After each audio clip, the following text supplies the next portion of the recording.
hardest nations on the planet to invade. I'm sure that you all know military operations are hard to plan. Even the slightest oversight can lead to disaster, and there's a lot of factors to consider.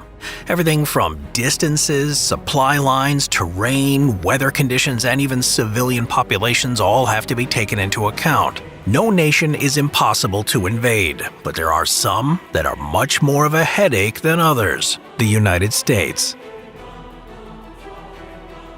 Today, the United States possesses the most powerful military in the world, with defense spending outstripping the next 10 nations combined.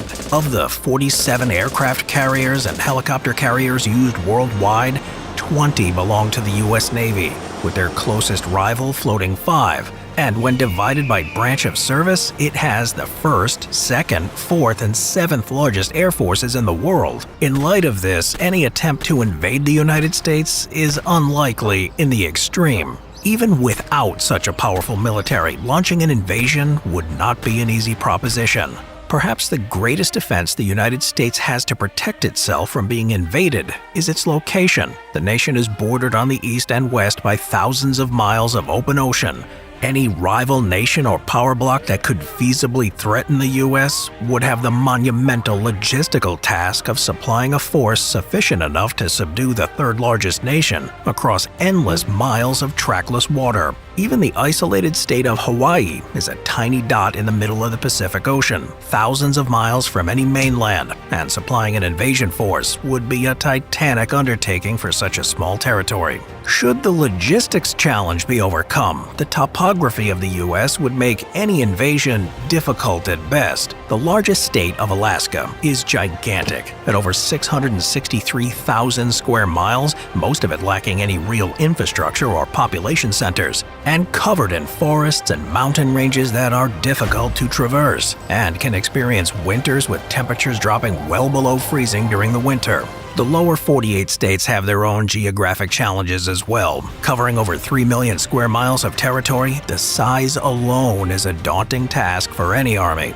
The Pacific Northwest is covered in dense forests that are difficult to navigate, while the Southwest is home to scorching deserts where temperatures can reach 120 degrees Fahrenheit. Separating the West Coast from the interior is the rugged Rocky Mountains, whose narrow passes are perfect choke points to stall an invader. The Great Plains are vast expanses of wide-open territory subject to severe weather conditions, mainly in the form of tornadoes, suffering more than the rest of the world combined. The Southeast is filled with swamps and marshland that can bog down any invader, while the East Coast is shielded by the Appalachian Mountain Range, which are not as rugged as the Rockies, but are still a formidable barrier, and filled with countless caves and mines that could house hidden insurgents. The Northeast is heavily urbanized, turning the sprawling metropolitan areas into so many Stalingrads to grind down an invader. In addition to the geography, the population itself is a defense. With over 330 million people, the United States is the third most populated nation on the planet and is by far the most heavily armed. With an estimated 120 guns for every 100 citizens, there are an estimated 400 million firearms and trillions of rounds of ammunition in private hands. Should even a fraction of these people fight in an invasion scenario, they would still overwhelm any possible invader with the sheer weight of numbers. All of these factors combined mean that a direct invasion of the United States is almost certain to fail, even if the overwhelming might of the U.S. military is not brought to bear. Switzerland.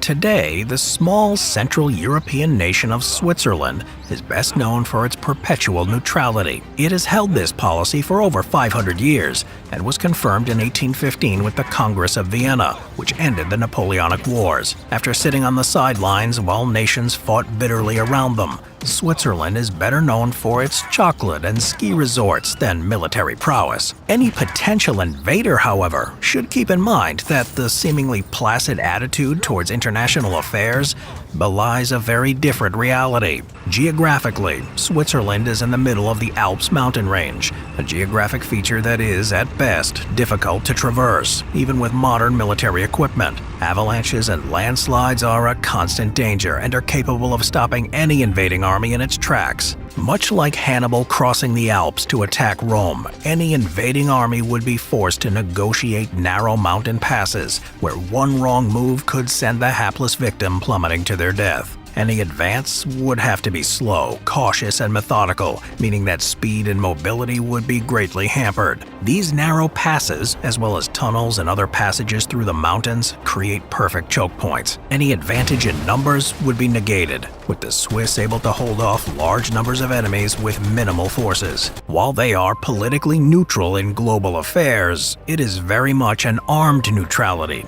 Since 1880, Switzerland has created a large and complex series of defenses capable of repelling any foreign invasion. Using the rugged alpine terrain to their advantage, the National Redoubt, as it was known, turned the seemingly tranquil nation into a virtually impregnable fortress. The exact makeup of this defense system has changed over the years, being constantly upgraded based on technological advancements, changes in military doctrine, and potential geopolitical threats. The Redoubt consists of over 8,000 hidden bunkers and storage depots, often situated at strategic mountain passes, turning already difficult to traverse terrain into a chain of citadels that would have to be laboriously cleared one at a time. During the Second World War, over fears of a German invasion, over 2,000 tunnels, bridges, and other points of infrastructure were rigged with explosives, set to detonate to stop any advance. During the Cold War, many of these structures were still set with explosives, and even into the 21st century, many bridges connecting to the outside world were prepared for detonation,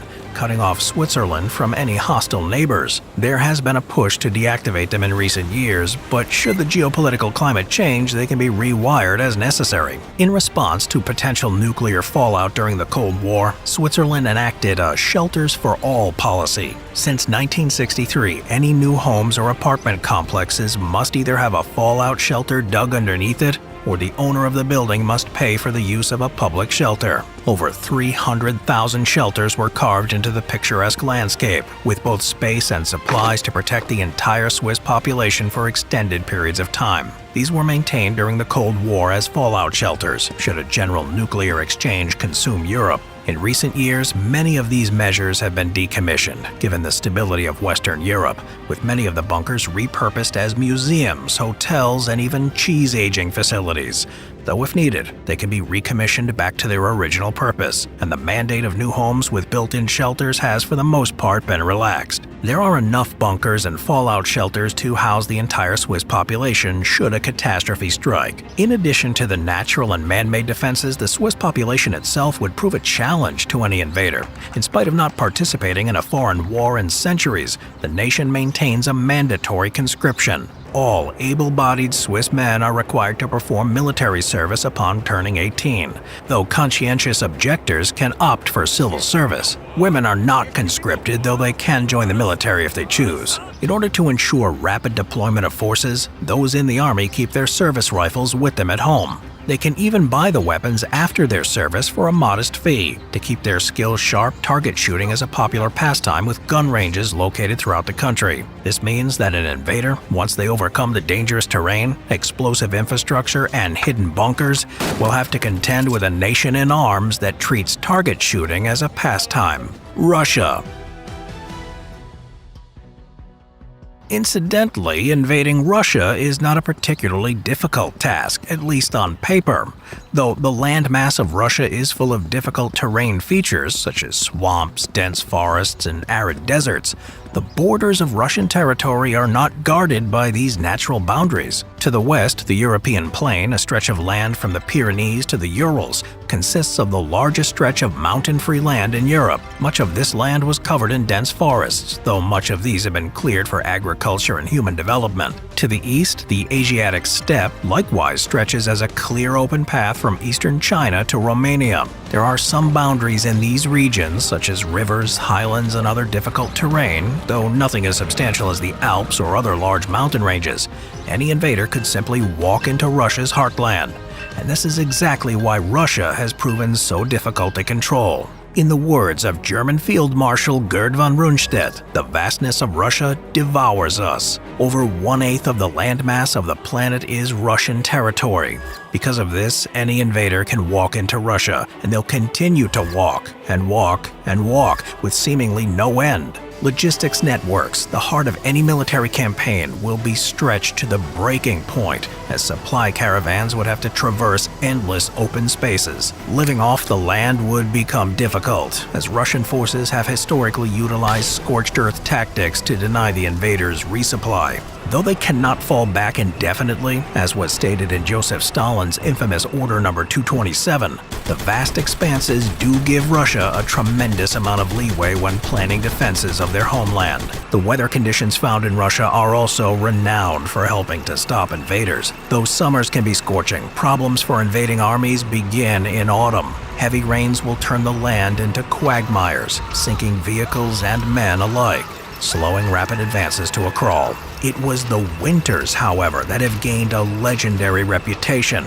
Temperatures can plummet rapidly, and heavy snowfall can blanket the ground, grinding the pace of invaders to a halt. Exposed skin becomes susceptible to frostbite, with hypothermia becoming a rampant issue among the soldiers. And in more modern times, vehicles would fail to operate in such frigid temperatures. Logistics systems already strained by the incredible distances would snap, and invaders would have no choice but to try and withdraw. How then did the Mongols manage to defeat Russia and conquer its territory? The Mongol heartland, located on the Asian steppe, has similar conditions to Russia, so the freezing winters were not unusual. More importantly, however, they had no real logistics system to rely on.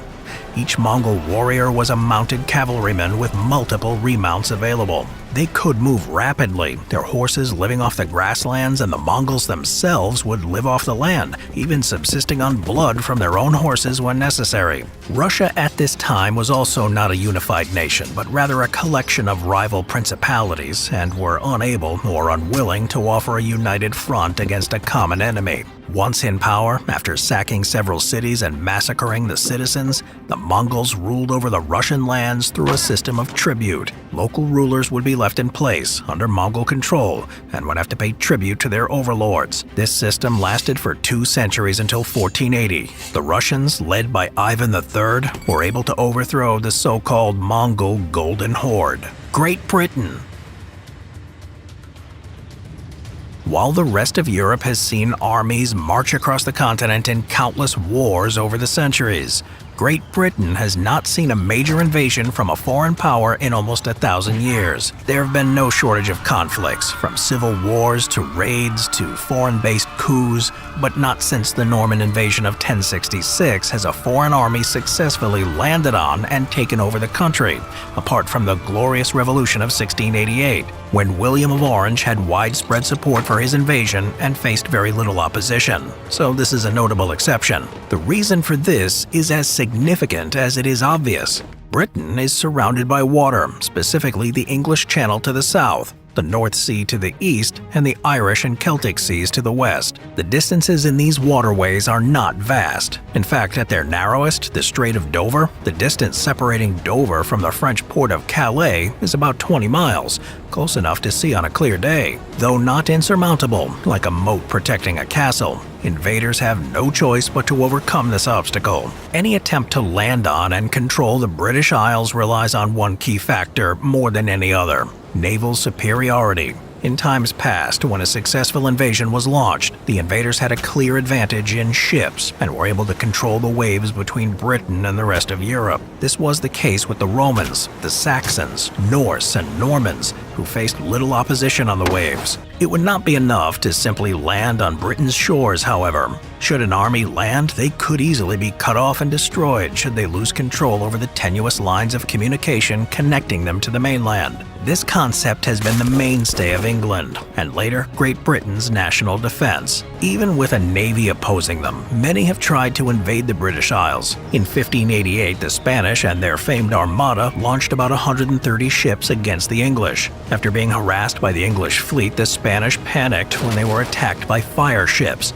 scattering in the confusion and becoming easy targets, suffering severe casualties. During the Napoleonic era, Napoleon assembled a large army with transports and naval escorts to make the crossing of the English Channel, planning on conquest. These plans were dashed when on October 21, 1805, the Royal Navy, under command of Admiral Horatio Nelson, smashed the combined French and Spanish fleet at the Battle of Trafalgar. With this defeat, any hopes Napoleon had of conquering Britain were permanently dashed. In the 20th century, control over the seas would not be enough. Air superiority was also a must for any successful invasion attempt. After conquering large portions of continental Europe, Nazi Germany drew up plans for a potential invasion of Britain. This would not be as simple as making the crossing with a few wooden boats to overthrow the ruling elite, as had been the case in 1066. Instead, plans were made to land 260,000 troops across the south of England, using hundreds of barges and boats.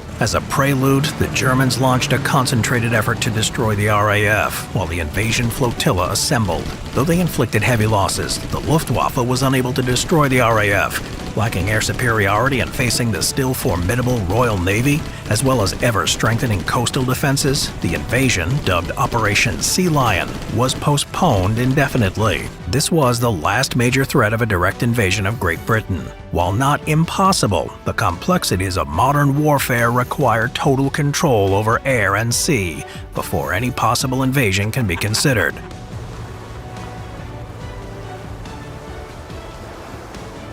A lot of people have tried to swim in the English Channel, including an 11-year-old. It's no easy feat, however. There are treacherous currents, brutal weather conditions, and the occasional jellyfish to make things difficult. But for those determined to prove themselves, the risks are worth it. You know what? I'm taking the channel next time. Afghanistan.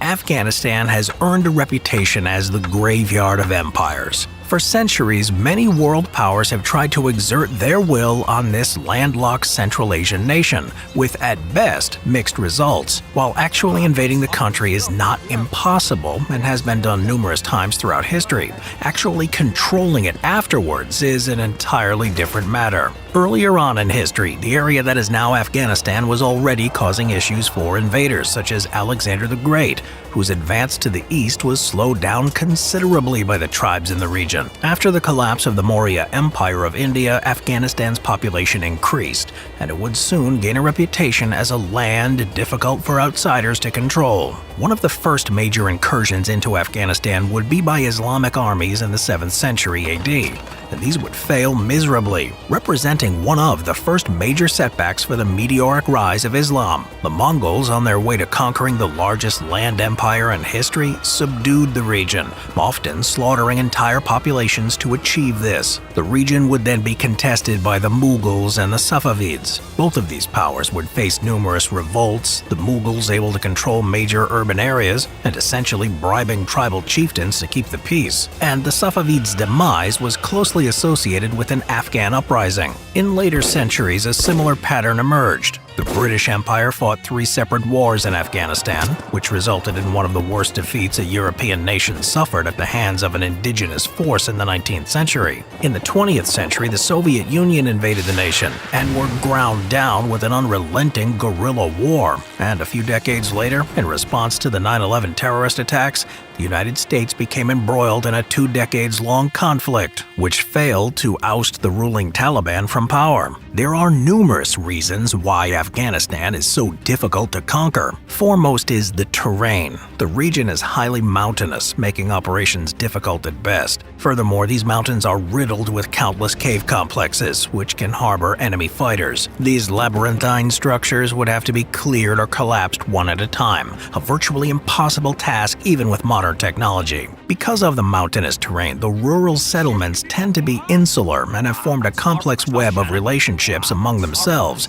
that outsiders have difficulty navigating. For example, there are 14 recognized ethnic groups in Afghanistan, and these themselves are divided into numerous smaller subgroups and tribes. If an invader tried to appeal to one clan, they may alienate another, compounding the difficulties already inherent in invading the country. Many of these clans will fight among each other other, and as a result, many villages, especially in the northern and western portions of the country, are defended with structures called kalas, which translates to fortress or fortified place, which are usually made from mud brick or stone. Most invaders did manage to control the major urban areas such as Kabul and Kandahar, but in order to control the majority of the country, they will be forced to contend with isolated and heavily fortified villages spread across inhospitable mountainous terrain with limited infrastructure such as roads or rail networks, to face a formidable force of inhabitants who can withdraw to the countless cave systems to continue the fight later.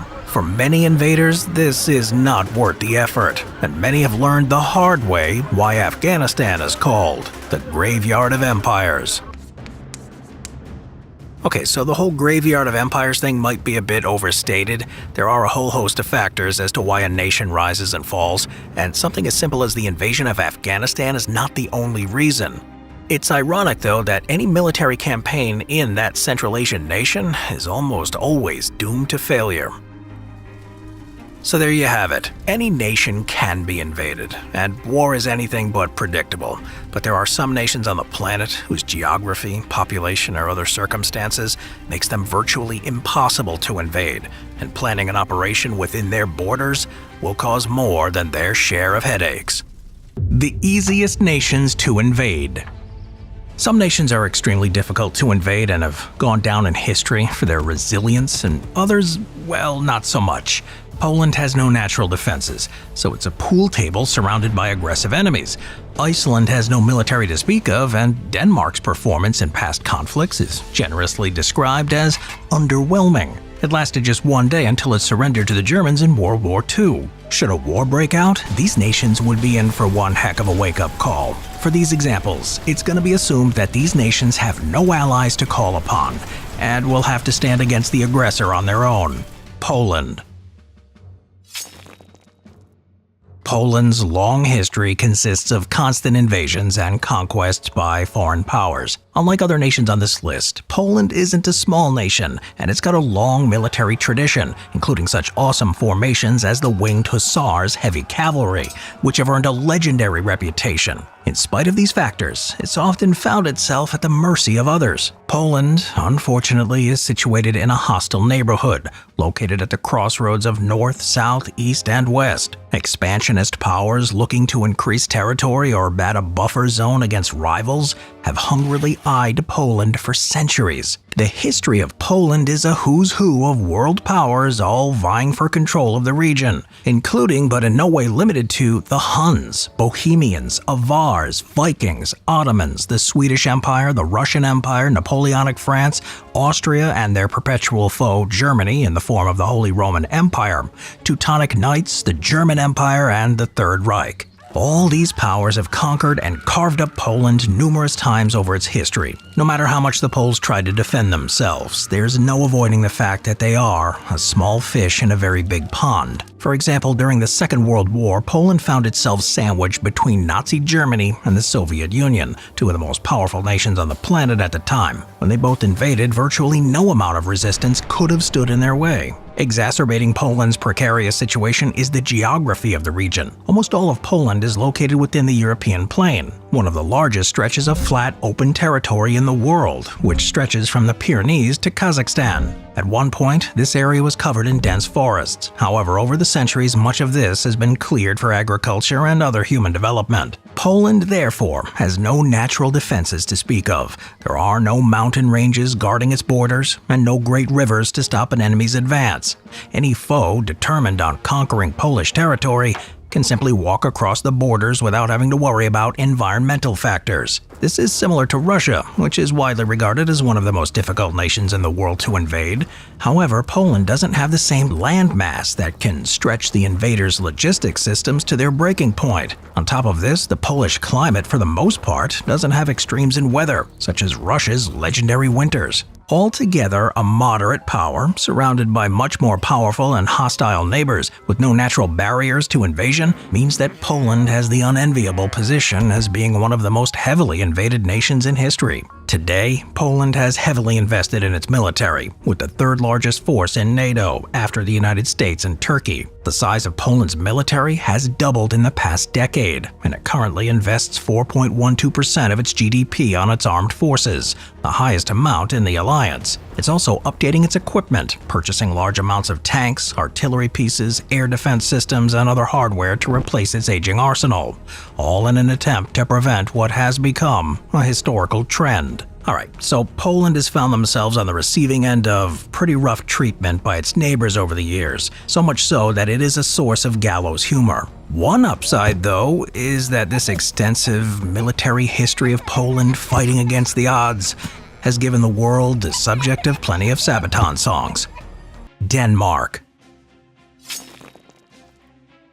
During the Second World War, the Nazi war machine stormed over all opposition, conquering Poland, France, Yugoslavia, and others in short order. For the small Scandinavian nation of Denmark, the German invasion was particularly swift. There are many reasons for this, even though Denmark was a neutral nation. It was an ideal staging ground for the planned invasion of Norway, which would deny the Allies access to the Scandinavian nation. Control over Denmark would also keep the trade routes bringing Swedish resources across the Baltic Sea open. On April 9, 1940, the Wehrmacht launched its attack against Denmark, including the first airborne operation in history, when paratroopers landed on the unarmed fortress of Medneso. There was some resistance by the army, but the Navy wasn't even put on alert and was caught totally off guard. By the end of the day, Denmark had surrendered, its meager forces told to stand down to avoid being annihilated. There was no chance for Denmark to have survived the German onslaught in any meaningful way. Germany was one of the largest and most powerful nations in Europe at the time, whereas Denmark had a small population of less than 4 million citizens. At the time of the invasion, their army only consisted of about 14,000 men,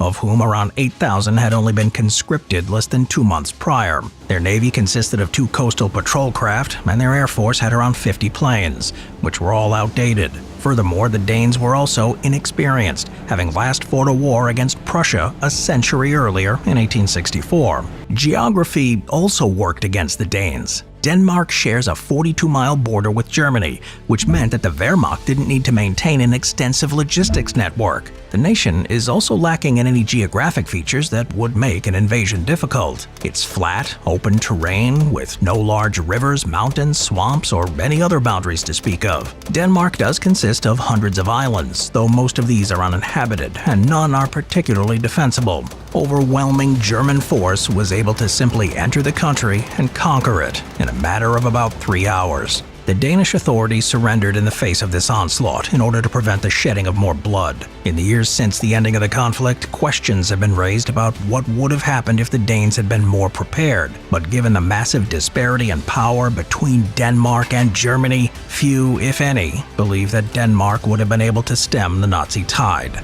Iceland.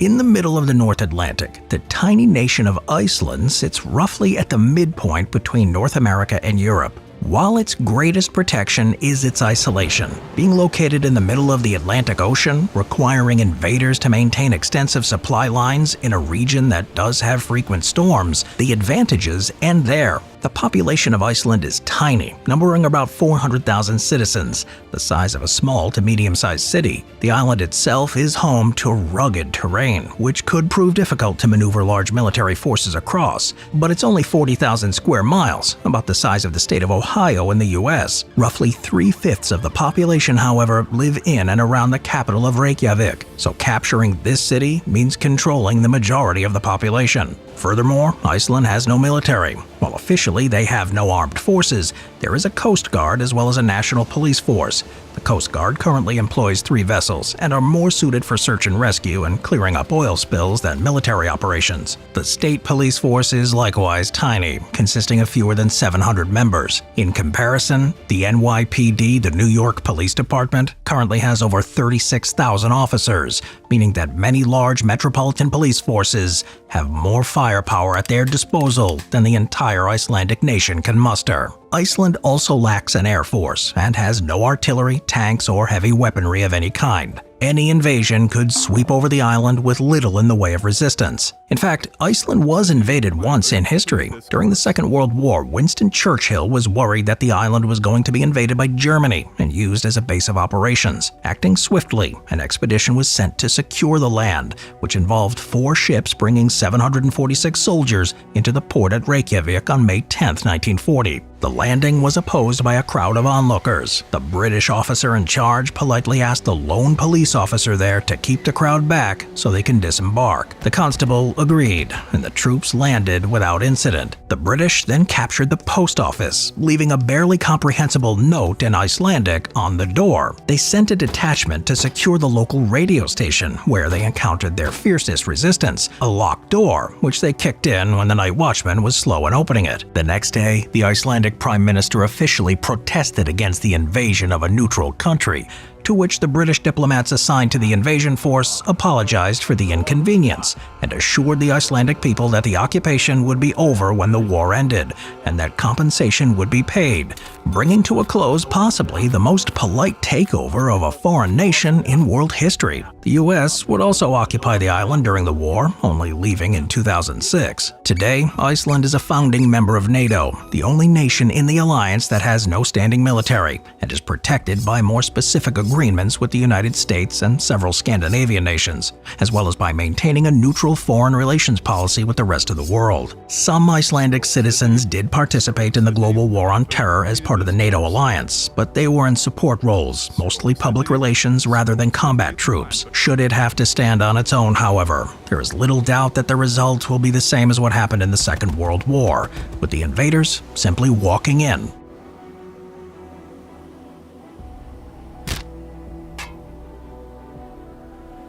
Well, the closest Iceland ever came to an open war was the so-called Cod Wars, which was fought against Great Britain, a NATO ally. Now, these conflicts were over fishing rights in the North Atlantic, which saw the Icelandic Coast Guard cutting the ropes on British fishing vessels they believed were in Icelandic waters, leading the Royal Navy to escort the fishermen and causing collisions between ships on both sides. Iceland eventually won, with the British conceding to Icelandic demands, so the tiny nation was victorious in its only conflict. Vatican City. In today's world, there are dozens of small, independent nations whose populations and territory are little more than moderate-sized cities in much larger countries. For the most part, these nations survive through treaties with more powerful neighbors, or by simply not being worth the trouble to invade. Today, the smallest independent nation on the planet is Vatican City, the political center of the Roman Catholic Church, a tiny enclave located in the middle of Rome. Throughout history, large portions of the Italian peninsula were part of the Papal States, though these holdings have diminished over the years, with Vatican City being the only remnant after the Lateran Treaty with Italy was signed in 1929. The Pope, in addition to being the spiritual head of billions of Catholics around the world, is the absolute ruler over the 121 acres of territory, roughly 1/8 the size of New York City's Central Park. Any invader should have no trouble conquering or controlling such a small territory with only the most bare minimum of effort. In addition, the population of Vatican City is minuscule, being less than 1,000, mostly elderly clergy, meaning that active resistance from the populace is unlikely to be initiated, never mind successful. This is not to say that the Vatican City is completely undefended. The Swiss Guard stands ready to defend the Pope, the cardinals, and the rest of the inhabitants with their lives, which they have done so on previous occasions. Most famously in 1527, 189 Swiss Guard made a famous last stand to allow Pope Clement VII to escape the forces of the Holy Roman Empire. Today, though, while the Swiss Guard may be best known for their colorful 16th century inspired uniforms, with archaic weapons such as halberds and swords, it does have access to a decent arsenal of modern firearms and equipment, such as assault rifles, machine guns, and pistols. They are small in number, around 135, making them, for all practical purposes, the equivalent of a light infantry company. The nation is surrounded by 39-foot-high walls, which were built initially in the 9th century and updated in the 16th century, utilizing the latest in early modern fortress design of the era. While formidable against early cannons, they could be ground to dust by modern weapons, and the 6 gates around the city are better suited to channel tourists in and out than keep out any invaders. With a tiny population and military, no heavy weapons, no Navy or Air Force or any anti-air capabilities whatsoever, any potential enemy can either drop bombs or bombard it with artillery at will. Vatican City has one other major liability. It's completely dependent on the outside world for supplies. It has no manufacturing facilities, industrial capacity, power generation, farms, water treatment plants, or any other infrastructure, and is entirely reliant on others for these goods and services. Vatican City does operate a hospital, a pediatric hospital for treating children located outside the country in Rome, the only medical facility in the country itself being a pharmacy. Any invader would not actually attack the city directly. They would simply need to besiege the place, which would soon be starved out of provisions in a very short time. In reality, Vatican City is defended by Italy and ultimately NATO. In this hypothetical scenario, however, the world's smallest nation will quickly be overwhelmed by any determined attack, making its fall inevitable and its survival requiring divine intervention. It's actually pretty difficult to get an exact figure of the Vatican's population, and it's in constant flux. You see, citizenship is based on appointment to an office or job inside of Vatican City. The Pope is automatically a citizen, obviously, but the status is also granted to cardinals living in the Vatican, some diplomats, and the Swiss Guard, as well as their families while they stay in the nation. Once their employment ends, their citizenship ends as well. So becoming a citizen is not a matter of birth, but by appointment, and changes constantly. Costa Rica. In 1948, the Central American nation of Costa Rica took an unprecedented step. After a civil war, rather than spend limited resources on maintaining a standing military, they simply disbanded Costa Rica's armed forces. The defense budget reinvested into healthcare and other social programs. Other nations, such as neighboring Panama, followed suit, though Costa Rica was the first nation in the modern era to abolish its military. Whether this was done as a cynical ploy to prevent an armed opposition force from gaining power within the nation or as a genuine effort to promote peace, the fact of the matter is that Costa Rica has no official armed forces. It's not totally defenseless though, as it does have a national police force which is more concerned with interdicting drug trafficking, border security, and general law enforcement than projecting military power. It lacks artillery, anti-air capabilities, or anything else that could potentially stop a determined invader. There is no navy to speak of, the only maritime force being a small coast guard, and the air force consists of a few helicopters, which are more suited for dealing with drug runners than stopping an invasion. Costa Rica is also in a vulnerable position due to its geography. It's located between the land masses of both North and South America, meaning that any potential invader would have a convenient base of operations through which an incursion could be launched, without necessarily having to cross vast distances of open ocean. Furthermore, the Panama Canal, which connects two great bodies of water, is nearby, allowing rapid transfer of naval forces, which would further complicate any attempt at defending the country. Any invader would have numerous options, being able to attack from multiple directions, launching overland invasions from the north through Nicaragua, from the south through Panama, or launching amphibious invasions along the 800 miles of coast with impunity. Costa Rica is also very small, slightly smaller than the U.S. state of West Virginia, with a population of around 5 million. When the Coast Guard and police force are inevitably swept aside, any sizable invasion force would not have any issue with controlling the nation at large. The geography of Costa Rica may have some potential disadvantages for an invader though. The country is very mountainous, with at least 5 active volcanoes, and is also prone to significant earthquake activity. Much of the country is also made up of dense jungle, with significant portions of land dedicated to wildlife preservation. While this may be difficult to traverse for a large army, this advantage is mitigated by the fact that 83% of the population lives in urban areas. As a result, the invading army doesn't need to actually conquer the entirety of the nation, but rather just a few concentrated urban centers. The vast majority of the population will be under their control. Overall, Costa Rica is a small nation with no military outside of a national police force, situated between 2 continents which can be invaded from all directions with impunity and wouldn't be able to withstand any deliberate attempt at invasion. The Costa Rican Constitution does allow for the creation of a military force in case of emergency. If threatened with invasion, however, this measure will no doubt be too little too late. In reality, Costa Rica is committed to maintaining friendly relations with its neighbors as well as the international community at large, and has no need for armed forces, and if necessary, does have a defense pact with the United States. In this hypothetical scenario, however, Costa Rica's fall is all but assured. Probably the best defense Costa Rica has is its lack of resources. There are no mineral deposits worth invading over, and the majority of the country's GDP is in the form of agriculture and tourism. What they are rich in, however, is wildlife. Costa Rica makes up 0.03% of Earth's landmass, but has over 5% of estimated species on the planet, an incredible amount of biodiversity. More than half of the country is covered in forest, and more than a quarter of the land is dedicated to wildlife and habitat preservation, something that Costa Ricans find much more important than spending money on defense. Whether due to size, political decisions, geography, or just plain bad luck, these are a few nations that would not last long in the face of a determined invader. How different countries fight wars. When nations go to war, they employ all manner of doctrines that are believed to be the most efficient ways to ensure victory. Whether based on economic, geographic, cultural, or other factors, many nations' methods for fighting wars have become well known and almost stereotypical. Whether completely accurate or based on misconceptions, here are some ways that nations fight their wars. The United States.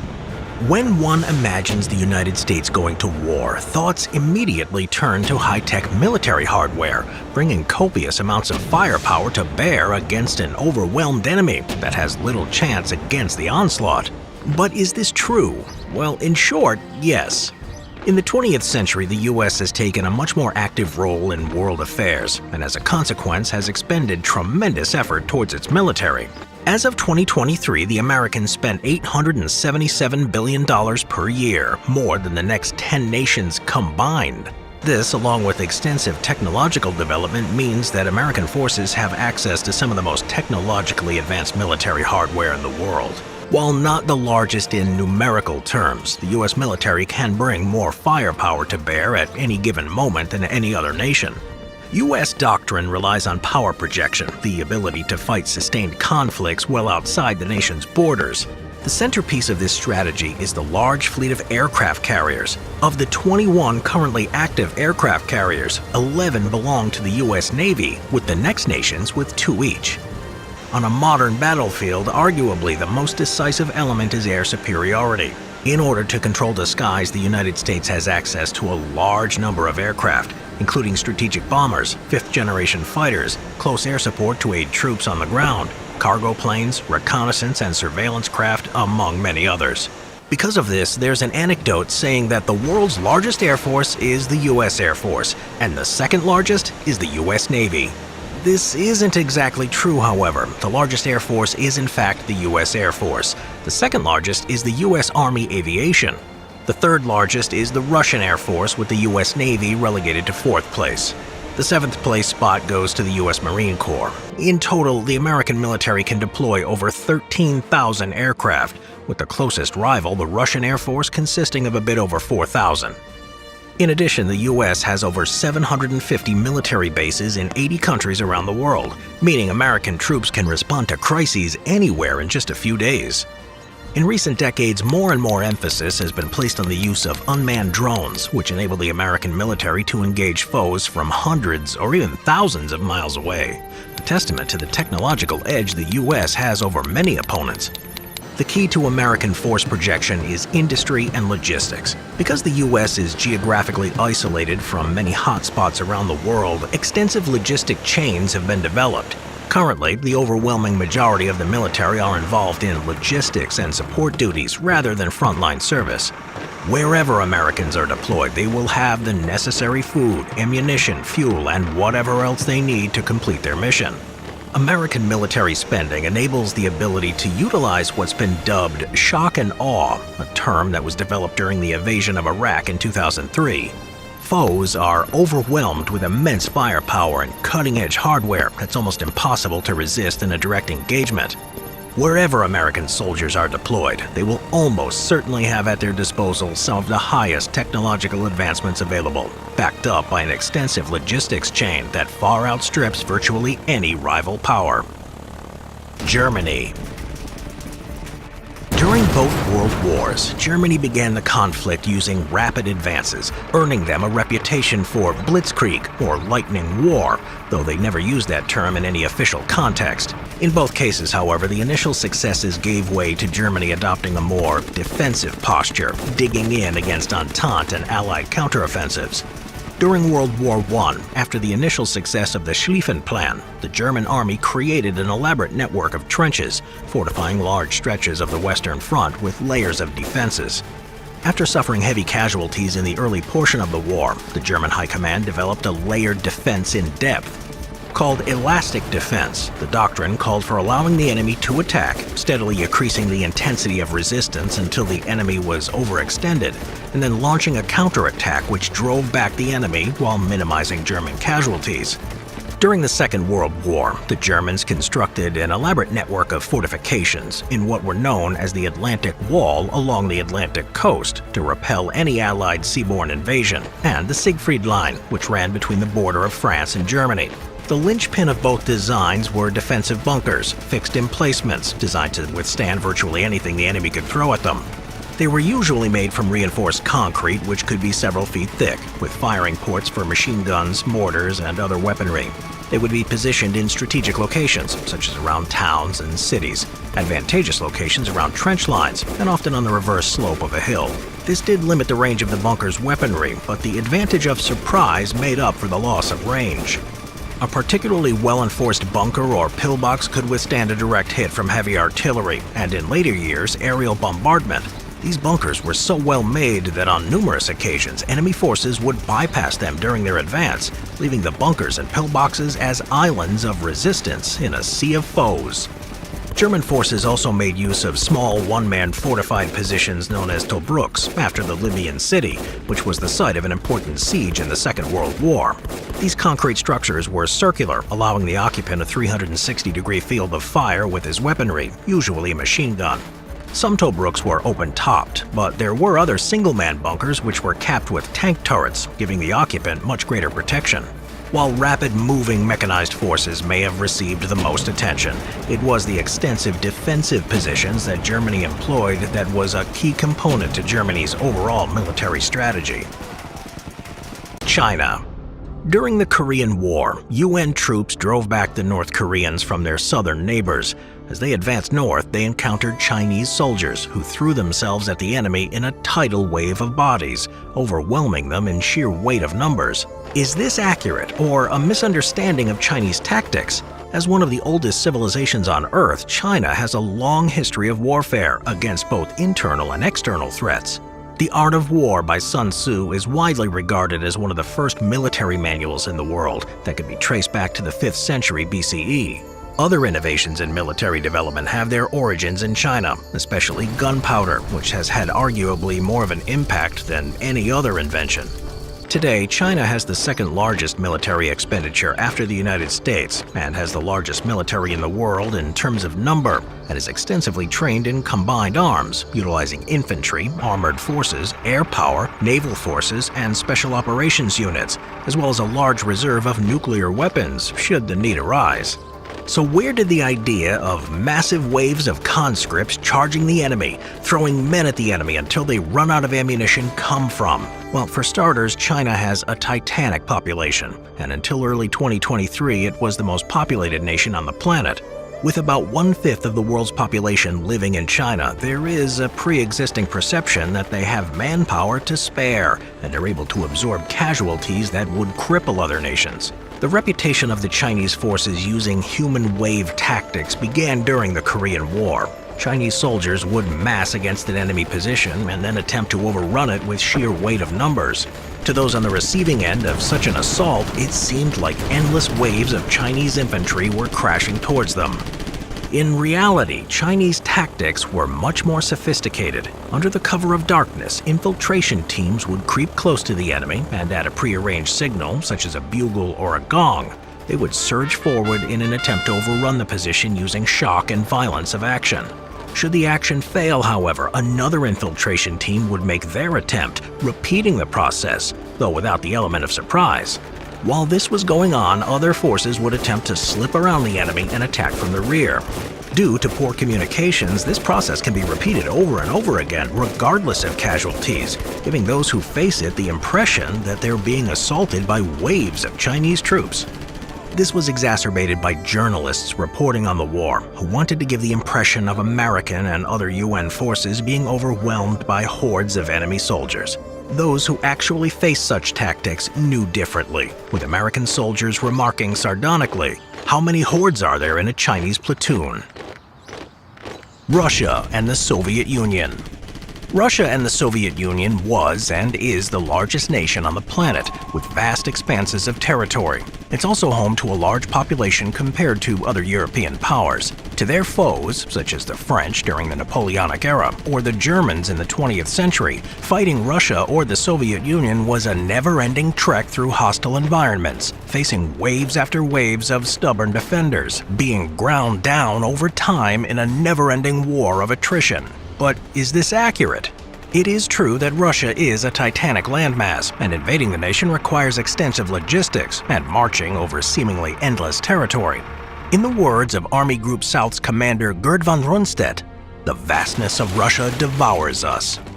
Compounding the environmental issues were the weather conditions, such as deep mud in the autumn that can stop armies in their tracks, and later the severe winters that crippled virtually all invaders.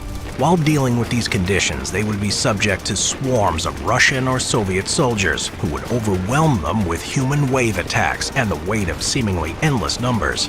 This last part is not exactly accurate, however. In spite of Russia's landmass, the vast majority of the population and infrastructure lives west of the Ural Mountains. Though impressive on a map, it is impossible to withdraw the entire population, as well as vital infrastructure, further east, though the Soviets did move many factories to these safer locations. During Operation Barbarossa, the Soviet Union faced a severe crisis, as Wehrmacht forces captured vast areas of territory, killing or capturing millions of Red Army soldiers. Joseph Stalin's infamous Order 227, nicknamed the Not One Step Back Order, issued in July 1942, demanded that Soviet forces stand their ground. To quote the order directly, "Every commander, every soldier and political officer has to realize that our resources are not infinite." Stalin then goes on to openly state that there is no way the Soviets could retreat endlessly, and that every bit of ground taken strengthens the enemy and weakens the Soviet war effort. The bulk of the text explains why it was so important that they stand their ground and not continue to retreat deeper into Soviet territory. On the battlefield, Soviet soldiers were believed to throw themselves at the enemy in massive human waves, often without weapons. This is a gross misunderstanding. The main Soviet doctrine is referred to as deep battle, which is similar to the German Blitzkrieg, using massed frontal assaults to break enemy lines, penetrating deep into enemy territory. However, especially in the earlier stages of the war, the Soviets were on the defensive and suffered massive casualties. The Red Army was disorganized, especially in areas surrounded by the Wehrmacht, leading to uncoordinated assaults against prepared German positions with limited communications and inexperienced officers and soldiers. Some of those who participated in the assaults were heavy weapon crews who often didn't have a secondary weapon, or NKVD troops armed only with pistols, which gave the impression of charging without weapons in the confusion of battle. These myths entered popular consciousness based on memoirs written after the war and reinforced by Hollywood movies which dramatized the false notion of endless waves of Russians and Soviets hurling themselves at the enemy without weapons. Vietnam. It's all fun and games until the trees start speaking Vietnamese.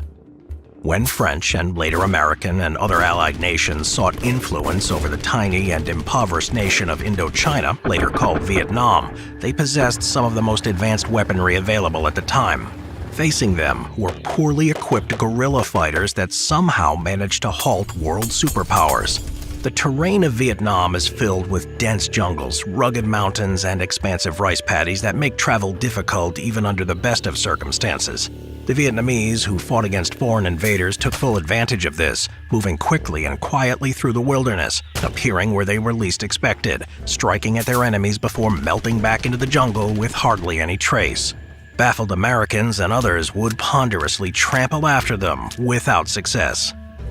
Aiding their ability to seemingly disappear into thin air was an extremely elaborate system of tunnels, some of which ran for miles underground and were rumored to be able to withstand direct hits from a B-52 strike. These underground facilities were elaborate, consisting of barracks, medical facilities, weapons storage, and manufacturing locations, and even cinemas and other entertainment venues. The entrances to these tunnels would be well hidden and virtually undetectable. Should they be discovered, collapsing them or stealing them was impossible, as the tunnel system was too extensive to be simply neutralized in this way. The only way to deal with these underground facilities was the unenviable task of tunnel rat, crawling into the dark, unknown spaces with a flashlight and a pistol. The Vietnamese also made extensive use of booby traps, anything from punji pits to impale an unwary soldier's foot to tripwires attached to grenades or other explosives to any number of ingenious devices would force Americans and other enemies into a state of near constant paranoia. In a direct military engagement, Vietnamese forces would almost certainly lose. There was simply no way they could stand up to the massed firepower that can be brought to bear against them by their technologically superior foes. However, they didn't need to win a direct military engagement. Instead, their main focus was on time and morale. With each passing day, more American soldiers would arrive home in coffins or crippled for life, eroding American will to continue the conflict. Even defeats would be turned into victories. In 1968, the Viet Cong and the NVA launched the Tet Offensive, a coordinated strike against American and South Vietnamese military installations around the country. The centerpiece of this would be an attack on the embassy in Saigon. Though this attack and the rest of the Tet Offensive was a disaster in military terms, it was ultimately a victory. Seeing the American embassy violated in such a way, along with the daily images of the brutal fighting, sapped the American public's willingness to continue with the conflict. In the end, the Vietnamese did not need to win a military victory, but rather a political one. France. France has an unfortunate and completely false reputation of being a nation of cowards, whose soldiers surrender at the first opportunity. In truth, however, the French have one of the most distinguished records in military history. In the modern day, the French military utilizes the principles of speed, decentralized command, and precision strikes with small numbers of highly motivated troops. This doctrine is in stark contrast to the sledgehammer blows of other major world powers, such as their NATO allies, the United States. This was a deliberate response to the First and Second World Wars, where French troops stood toe-to-toe with their adversaries in direct force engagements, leading to catastrophic casualties. When French territory is potentially threatened, such as during the Cold War, French doctrine centered around the principle that good defense was a strong offense. Knowing that going toe-to-toe against a Warsaw Pact invasion would end in disaster, French planners relied on speed, mobility, and audacity, using aggression and violence of action in blitzkrieg-inspired strikes against the enemy. French sub-commanders were given a great deal of leeway to make decisions, and a culture of audacity of risk-taking was encouraged. This is designed to maintain the ability to act aggressively against threats while also remaining flexible to the ever-changing conditions on the battlefield, without having to ask for permission from a slow-moving chain of command. As a result, the French military prioritized quality over quantity, with a small number of troops able to strike with precision rather than trade blows with the enemy in direct force-on-force engagements, using the minimum amount of force necessary to complete the objective. In one example, in 2007, a large rebel advance in the Central African Republic was stopped in its tracks by around 100 troops and 2 fighter jets. This doctrine is very cost-effective, limiting the amount of resources spent on a particular engagement and reducing the number of potential casualties. By picking their battles and using their existing forces with surgical precision, the French military is able to hit far above its weight class and tie limited numbers to the highest degree possible. When nations go to war, they utilize a multitude of methods to win victory. Whether a stereotype or based in reality, there are as many ways to win as there are nations and cultures on the planet. The 5 largest armed forces in the world. When World War II ended, the world entered an age known as the Long Peace, a 77-year period that saw no large-scale clashes between the major powers. However, the fact is that during this period, there was always a conflict going on somewhere in the world. During all these years of peace, the Cold War between the East and the West held the world constantly on the brink of a total all-out war. Around the world, armed forces were building up their strength, while the major powers became the superpowers with arsenals of unimaginable proportions.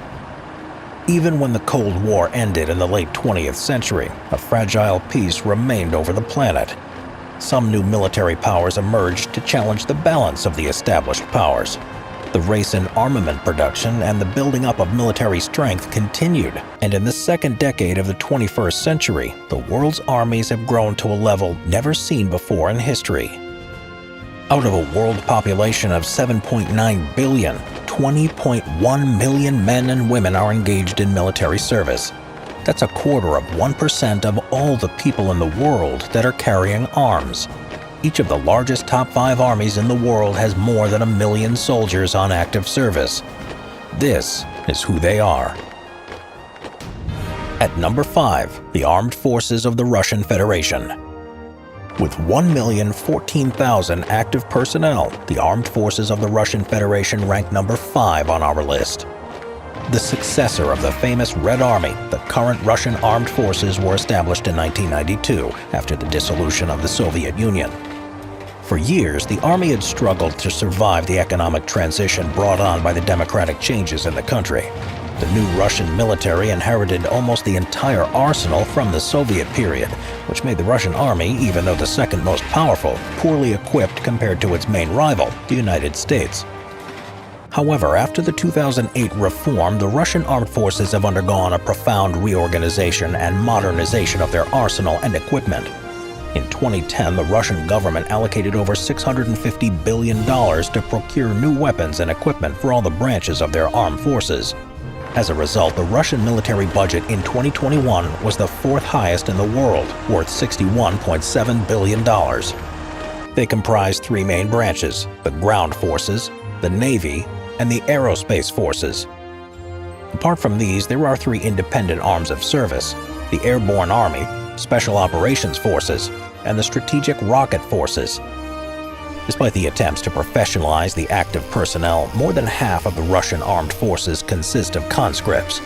Conscription is obligatory for all Russian male citizens aged 18 to 27, with their term of service lasting 12 months. Although the Army lost its role as the global superpower after the collapse of the Soviet Union, it still holds the title for having the second most powerful force in the world, primarily thanks to its frightening arsenal of weapons and equipment. The Russian Army has the largest tank fleet in the world. Its ground forces are equipped with 12,420 tanks, mostly modernized T-72B3 B3M tanks, but also T-90Ms and T-80 BVMs. 30,122 armored fighting vehicles, including the BTR-82AM infantry fighting vehicles, 6,574 self-propelled artillery guns, 7,571 towed artillery guns, and 3,391 rocket projectors, mainly the BM-30 Smerch and BM-21 Grad systems.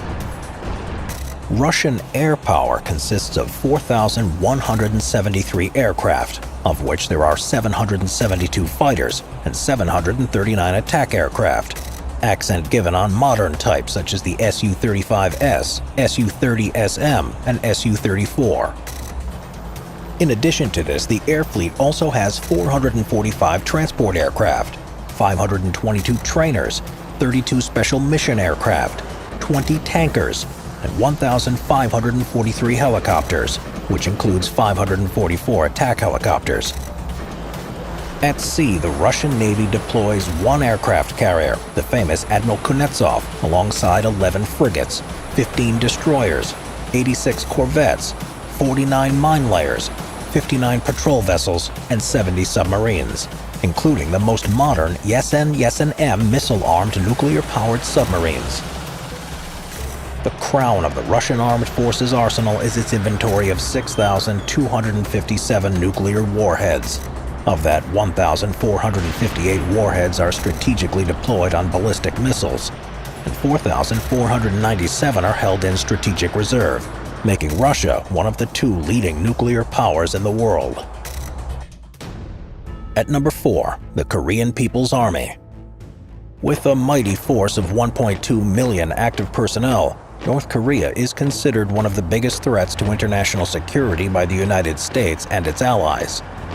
The nuclear outlaw North Korea has invested almost all of its resources into building a strong military to guard the north of the Korean peninsula from the capitalist invaders of the United States and South Korea.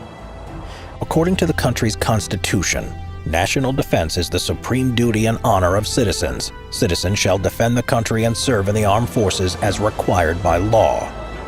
Indeed, 36% of North Korean population comprises the manpower available for military service.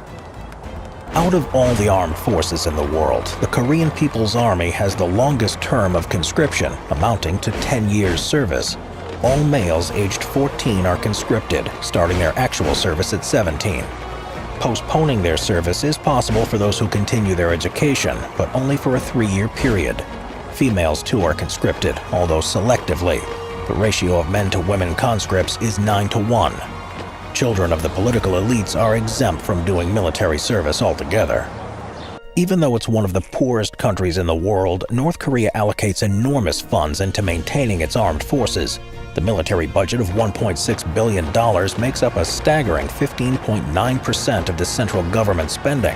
Distributing this amount of money is necessary to keep the gigantic military machine functioning. The Korean People's Army has 5 service branches: the Ground Force, the Naval Force, the Air and Anti-Air Force, the Special Operation Force, and the Strategic Rocket Force. They are equipped exclusively with Soviet and Chinese origin weapons and domestic production modifications. As a result, most of the weapons and equipment are obsolete. The ground forces are equipped with 5,895 tanks, mainly the old Soviet T-54s and 55s, T-62s, T-72s, and an unknown number of the new prototype M2020 tanks.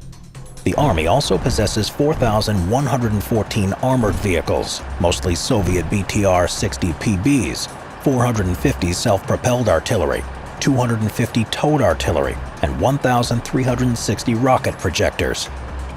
For air combat, the North Koreans have 946 aircraft, comprised of 458 fighters, which are mainly obsolete Chinese copies of the Soviet MiG-17, MiG-19, and MiG-21, 114 attack aircraft, 1 transport, and 169 trainers. This also includes 204 helicopters, of which 20 are attack helicopters. Interestingly, the North Korean air fleet comprises 80 American MD-500 light helicopters illegally bought by circumventing U.S. export controls. Their modest naval forces consist of 5 frigates, 35 submarines, 200 patrol vessels, and 10 mine layers. The true power of the Korean People's Army lies in its strategic rocket force, who are in charge of the military's nuclear and conventional strategic missiles. Even though it's unknown how many warheads the North Koreans actually have, it's estimated that they have produced fissile material for up to 50 warheads. Such an arsenal of nuclear weapons is enough to present a major deterrent. At number 3, the United States Armed Forces. Even though it only has the 3rd largest military in the world with 1,390,000 active personnel, the United States Armed Forces are undisputedly the world's leading military superpower. The U.S. gained this status during and after World War II, and especially during the Cold War. Between 1945 and 1991, the American military and political domination in the world was matched only by the Soviet Union and its Red Army. However, once the Soviet Union dissolved in 1991, the U.S. Armed Forces became the sole superpower in the world. Even though the last war that the United States officially fought in was World War II, its armed forces were engaged in numerous conflicts and military operations worldwide, earning its nickname, the Global Policeman. To maintain its enormous military hardware and retain its dominance, the United States paid a hefty price. The annual defense budget of $770 billion surpasses by far the budgets of all other countries. It makes up 1/3 of the entire military expenditure of the whole world. Since 1973, the United States Armed Forces has been an all-volunteer professional military. However, upon Congress's approval, the President may enact the selective conscription system in case of war, with all male citizens and residents between 18 and 25 years of age required to register. Once in the service, conscripts are engaged into one of 6 service branches. These are the U.S. Army, U.S. Marine Corps, U.S. Navy, U.S. Air Force, U.S. Space Force, and U.S. Coast Guard. Combined forces of all branches are organized under unified combatant commands based on the area of responsibility in the world or on a functional basis. Currently, there are 11 unified combatant commands.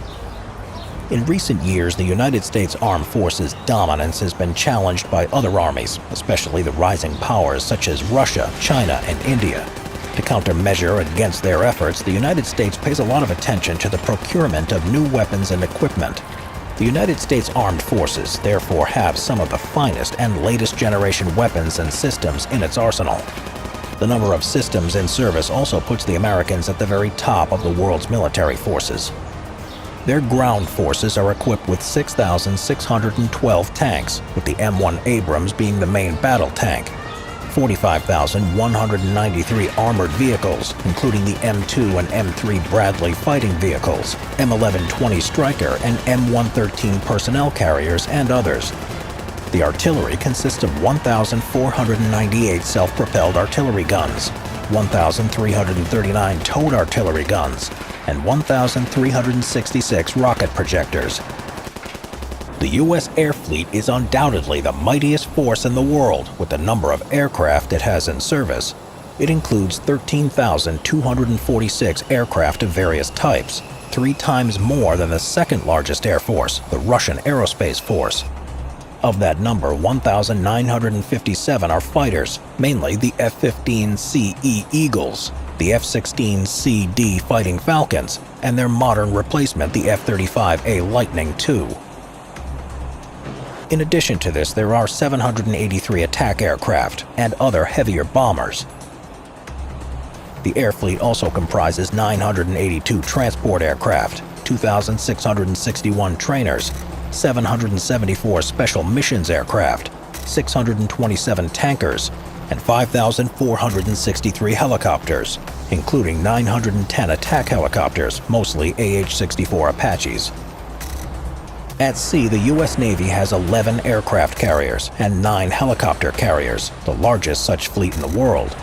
Together with 92 destroyers, 22 corvettes, 68 submarines, including 14 ballistic missile submarines, 8 mine layers, and 10 patrol vessels. Alongside the Russians, the United States Armed Forces have the largest nuclear arsenal, with 5,550 warheads. A quarter of these are strategically deployed on ballistic missiles in the United States and U.S. bomber bases across the globe. With such a powerful arsenal, it's clear why the U.S. Armed Forces are considered the most powerful military in the world. At number 2, the Indian Armed Forces. India is the second most populated country in the world and accordingly has the second largest military, with 1,450,000 active personnel. It is, however, the fastest growing military, with 22,768,619 men reaching the age to serve in the military annually. The military was formed on the basis of the British Indian Army from the colonial period. After India gained its independence in 1947, the army was split between India and Pakistan. It gave birth to the Indian Armed Forces. Over the years, India has forged its military strength in several conflicts with the neighboring countries of Pakistan and China.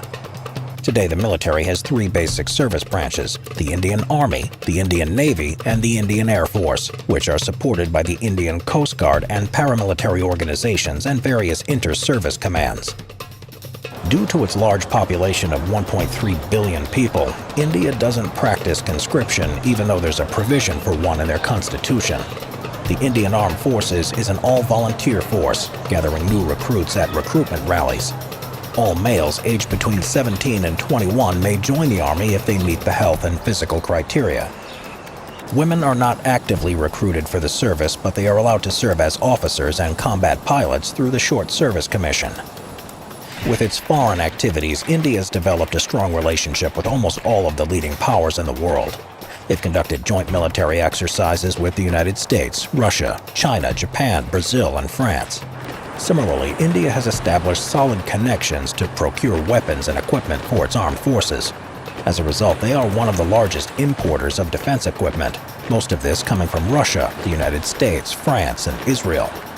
However, recently India has conducted a campaign to build its own domestic defense industry, and so reduced its dependence on foreign imports. One of its leading domestic products is the Arjun Mark I tank, which is the main battle tank in its fleet of 4,614 tanks. Most of the other tanks used are Russian T-90s and T-72s. Indian ground forces are equipped with 12,000 armored vehicles, mostly the BMP-2 100 self-propelled artillery, 3,311 towed artillery, and 1,338 rocket projectors, mostly Russian Smerch 9K-58 MBRLs. The air power of the Indian military includes 2,182 aircraft. 564 of these are fighter planes, the Sukhoi Su-30 Mk-1 being the primary fighter in the fleet. That also includes the French Dassault Mirage 2000 and the Indian Hal Tejas. In addition to this, there are 130 attack aircraft, 253 transport planes, 353 trainers, 71 special mission planes, 6 Ilyushin IL-78 tankers, and 805 helicopters, of which 37 are attack helicopters, mainly the Mi-25, Mi-35, and Indian Hal Rudra. The Indian Navy is among the top 10 navies in the world, with 295 vessels.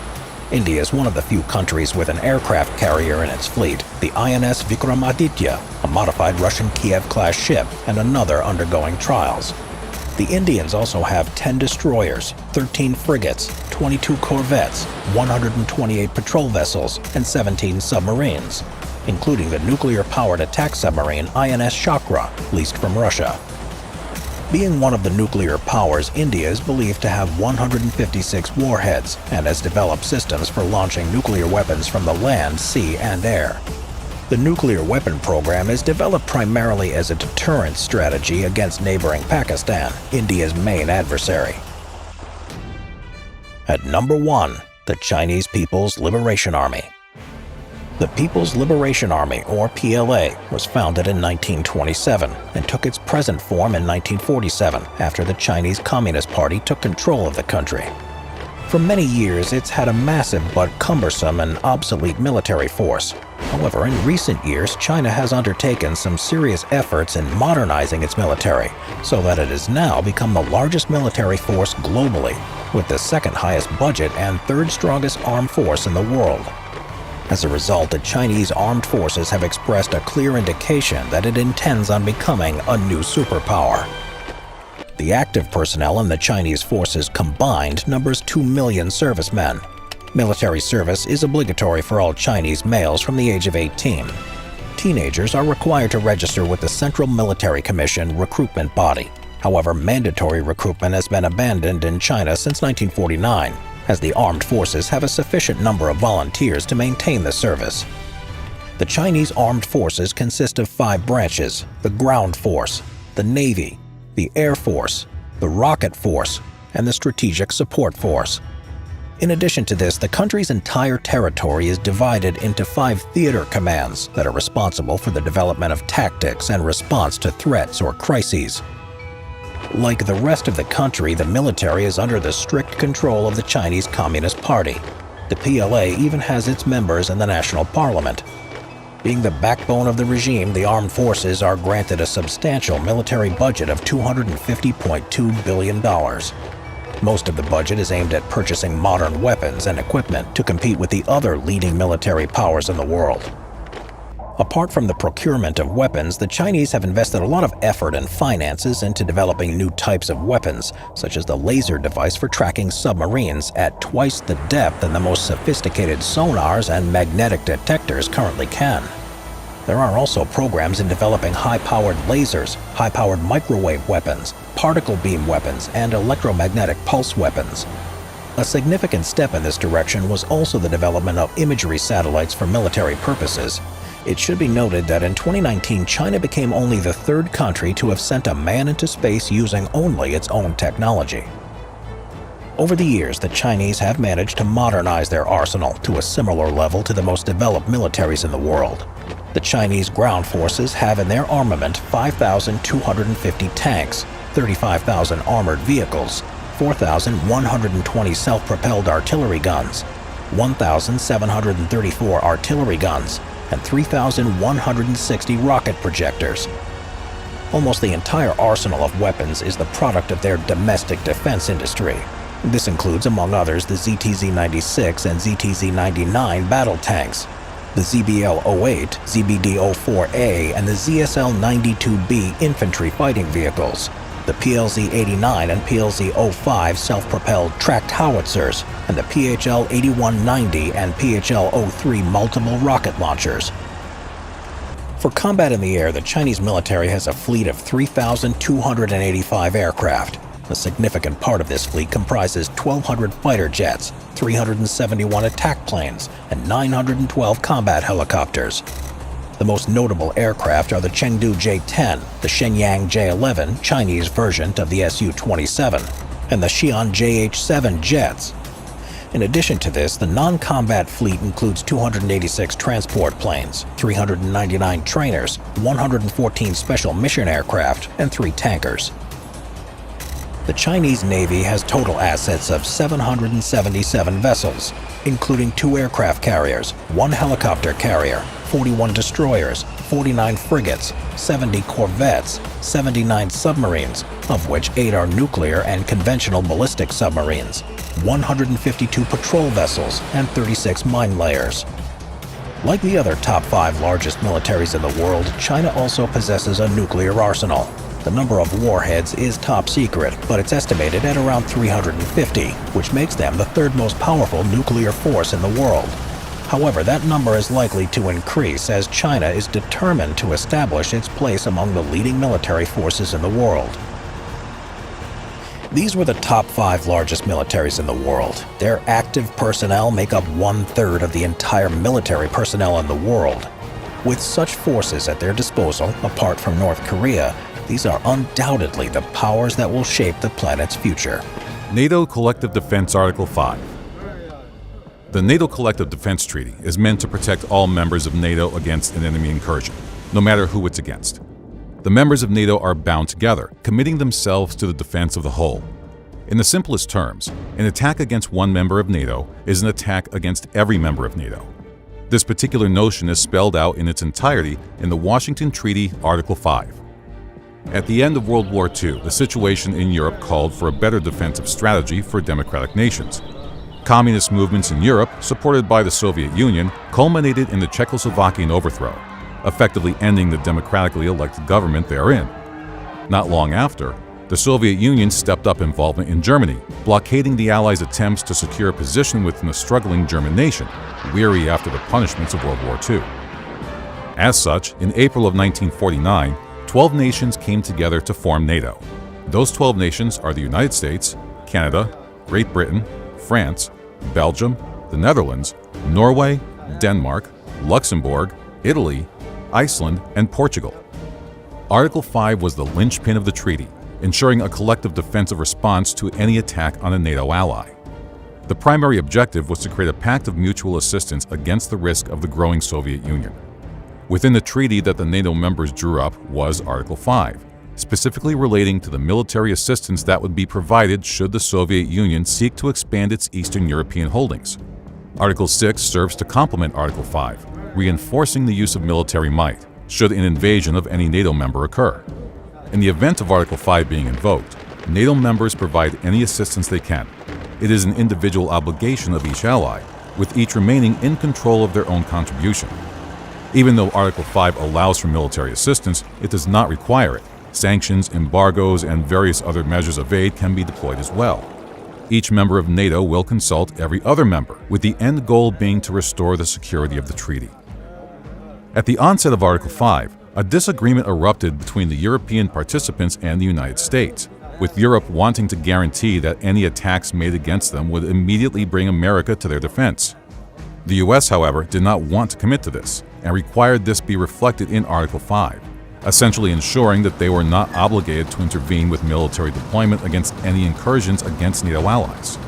Despite the setup against the Soviet Union and the United States' insistence that they not be the ultimate trump card against European incursion, the first and only instance of Article 5 being invoked was following the 9/11 attacks against the U.S. Within 24 hours of the attack, NATO allies invoked Article 5 to assist. NATO agreed that if the attack could be proven to have come from abroad, it would stand with the United States in whatever actions followed. On October 4th, when it was determined that the attack had indeed come from abroad, NATO put together an 8-part package to assist the United States in their newfound war on terror. From October 2001 to May 2002, NATO launched its first ever anti-terror operation, Eagle Assist, in accordance with the NATO Collective Defense Article 5. 7 NATO radar aircraft were deployed to patrol the skies over the United States, with 830 crew members across 13 NATO countries represented in the operation. NATO's involvement carried over into Operation Active Endeavor. NATO's standing naval forces were deployed to patrol the eastern Mediterranean, monitoring shipping in an attempt to stifle suspected terrorist activity within shipping lanes. A year later, the operation was expanded to include the entire shipping industry in the Mediterranean. While the aftermath of 9/11 was the first instance of a collective NATO armed response, it was not the first time that NATO put collective defense measures in place. In 1991, at the request of Turkey during the Gulf War, NATO deployed Patriot missiles in assistance of Turkish forces. During the crisis in Iraq, a similar measure was put into place in 2003 in Operation Display Deterrent, and in 2012, the situation in Syria was met with a nearly identical response, again on behalf of Turkish forces engaged in the conflict. Regardless of individual events triggering a response, NATO always has a standing action-ready defensive network, including a NATO Response Force, or NRF, composed of armed forces from all allied nations. NRF forces are permanently deployed along hotbeds of activity, as well as maritime forces in allied and international waters. NATO also has an established air defense system to protect against missile and aircraft attacks, and is constantly policing the air around NATO allied nations, particularly around members who don't have their own air force. These patrols are engaged on a rolling basis, without fail, 24 hours a day, 7 days a week, 365 days a year. The invocation of Article 5, NATO's collective defense, increased in 2014 with Russia's illegal annexation of Crimea, in tandem with the expanded ISIL campaigns across several continents. The collective NRF has tripled in size. The spearhead force within the NRF has been established, and detachments of NRF have been actively deployed in Estonia, Latvia, Lithuania, and Poland. The biggest deployment was made in Romania, and the assistance in Eastern Europe ramped up even higher with the addition of air patrolling over the Baltic and Black Sea regions, all in anticipation of Putin's expanded interest in annexing Eastern European territories. All the while, NATO's joint intelligence ventures continue to keep tabs on potential conflicts brought on by Russian incursion. The full bandwidth of what Article 5 is responsible for has continued to expand in recent years, adding new technological fronts that can't necessarily be countered by the deployment of the NRF. In 2016, at the Warsaw Summit, NATO recognized cyber defense as a new front that needed collective defending, just like anti-terrorism forces and universal allied air coverage. In 2019, NATO reached an agreement to include outer space as an operational domain of collective NATO action. The vague phrasing of Article 5, however, makes it unclear to what extent a cyber attack counts as an armed attack against another NATO member. The 2007 cyber warfare in Estonia, which targeted the state's parliament, banks, and other institutions, did not meet the threshold, nor did the 2017 NotPetya cyber attack of Ukraine, which spread to NATO members and has cost billions of dollars in damages. NATO, and in particular Article 5, came under heat from United States President Donald Trump in 2017 when he referred to the treaty as obsolete. Arguing more aggressively than President Bush and Obama, he continued to repeat that NATO was not spending enough on the defense of its members.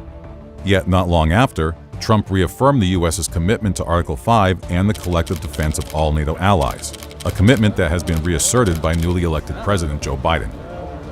Following Russia's unprovoked invasion of Ukraine in 2022, NATO took active steps to defend all NATO members bordering on the conflict. While Ukraine is not a member of NATO, neighboring nations like Poland have seen an increase in NRF presence, as well as active military drills in preparation of any further Russian incursions. Thousands of troops have been deployed along Russian borders, including the United States' armed forces sent by President Joe Biden. On February 2nd, Pentagon Press Secretary John Kirby reaffirmed that the United States remains firmly committed to NATO, and specifically to Article 5. And on March 24, 2022, NATO leaders even agreed to increase their defensive capabilities to prevent incidents like this from happening in the future. The missile that killed 2 people in November 2022 in Poland stoked fears of further military escalation in the Ukraine war, but this was downplayed as an accident. Despite the Kremlin's threats, President Zelensky has asked NATO for Ukraine's membership to be accelerated. 9 NATO nations from Central and Eastern Europe approved such a proposition, while America and NATO Secretary General believe the priority should be given to sending military support. With spring 2023 beckoning new Ukrainian and Russian front offenses, more Western armor deliveries to Ukraine, and Russia continuing to play the victim, the weight of the words written 70 years ago in Washington grows heavier by the day. The history of Putin, 1952 to present. Born to a factory worker and a Soviet Navy conscript, Vladimir Putin's political exploration began early in life.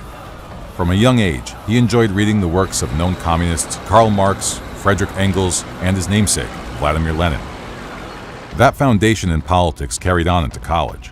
At Leningrad State University, now St. Petersburg State University, he studied law. It was in college that he was first integrated into the Communist Party of the Soviet Union, a requirement of the time. He would remain in the party until the collapse of the Soviet Union in 1991. It was at university that Putin also connected with someone who he would have ongoing relations with for quite some time, Anatoly Sobchak.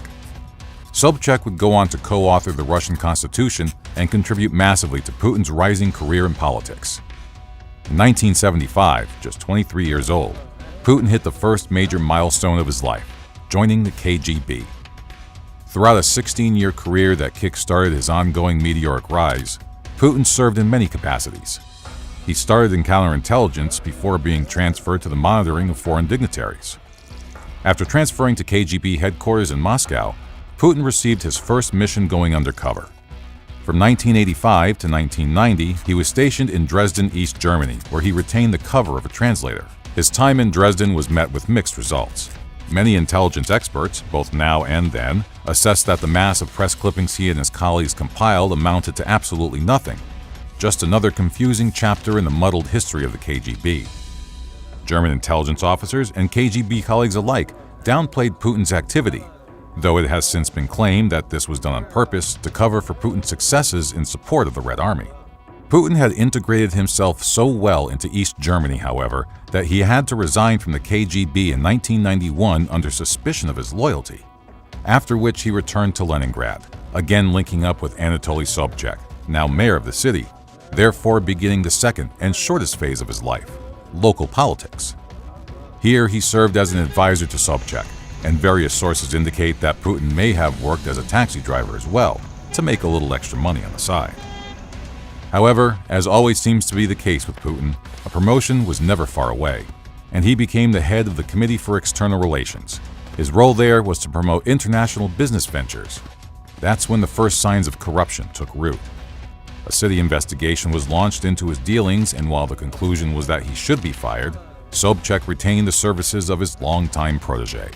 A few years later, in 1994, Putin earned another promotion, this time becoming the first deputy chairman of the government of St. Petersburg, no longer Leningrad since the fall of the Soviet Union. While in this position, his political aspirations started to blossom. He organized the pro-government branch of the Our Home Russia political party. His power in the party continued to expand, and less than a year later, he was managing the entire legislative election campaign and rose to the head of the entire branch. When Sobchak, Putin's partner in politics, lost his mayoral election in St. Petersburg in 1996, Putin unhitched from the Sobchak wagon and planted himself at the heart of it all in Moscow, where he would begin the third stage of his life, leader. Another quick rise of power saw Putin appointed deputy chief of the presidential staff by President Boris Yeltsin in March of 1997. A year later, he rose yet again to first deputy chief. His return to intelligence began not long after, with President Yeltsin appointing Putin to the director of the reformed KGB, now the Federal Security Service, or FSB. But his return to intelligence didn't last long, because the Putin star was not one to stay stagnant. Another year into his rise to prominence, President Yeltsin announced that Putin was to be his successor. In tandem, Putin announced that he would be running for higher office, and within weeks, he became the 5th Russian prime minister in less than 18 months. Putin's political ideology emerged even more as he neared the top of the totem pole. An invasion of Dagestan by the Mujahideen and Russia's resolute stance in the face of the Second Chechen War gave rise to even more popularity among the ever-expanding Putin political base. With the people in support, the formerly independent Putin pledged himself to the Unity Party. Just before the turn of the 21st century, President Yeltsin resigned under dubious circumstances. Putin took his place, and as his first act as the president of Russia, he dropped all corruption charges that might have found their way to Yeltsin or his family. Despite this act, a series of criminal investigations circulated, some of which pegged Putin as a suspect, but all were dropped before they could take root. With all signs of corruption buried, Putin won his first presidential election with 53% of the vote in March of 2000.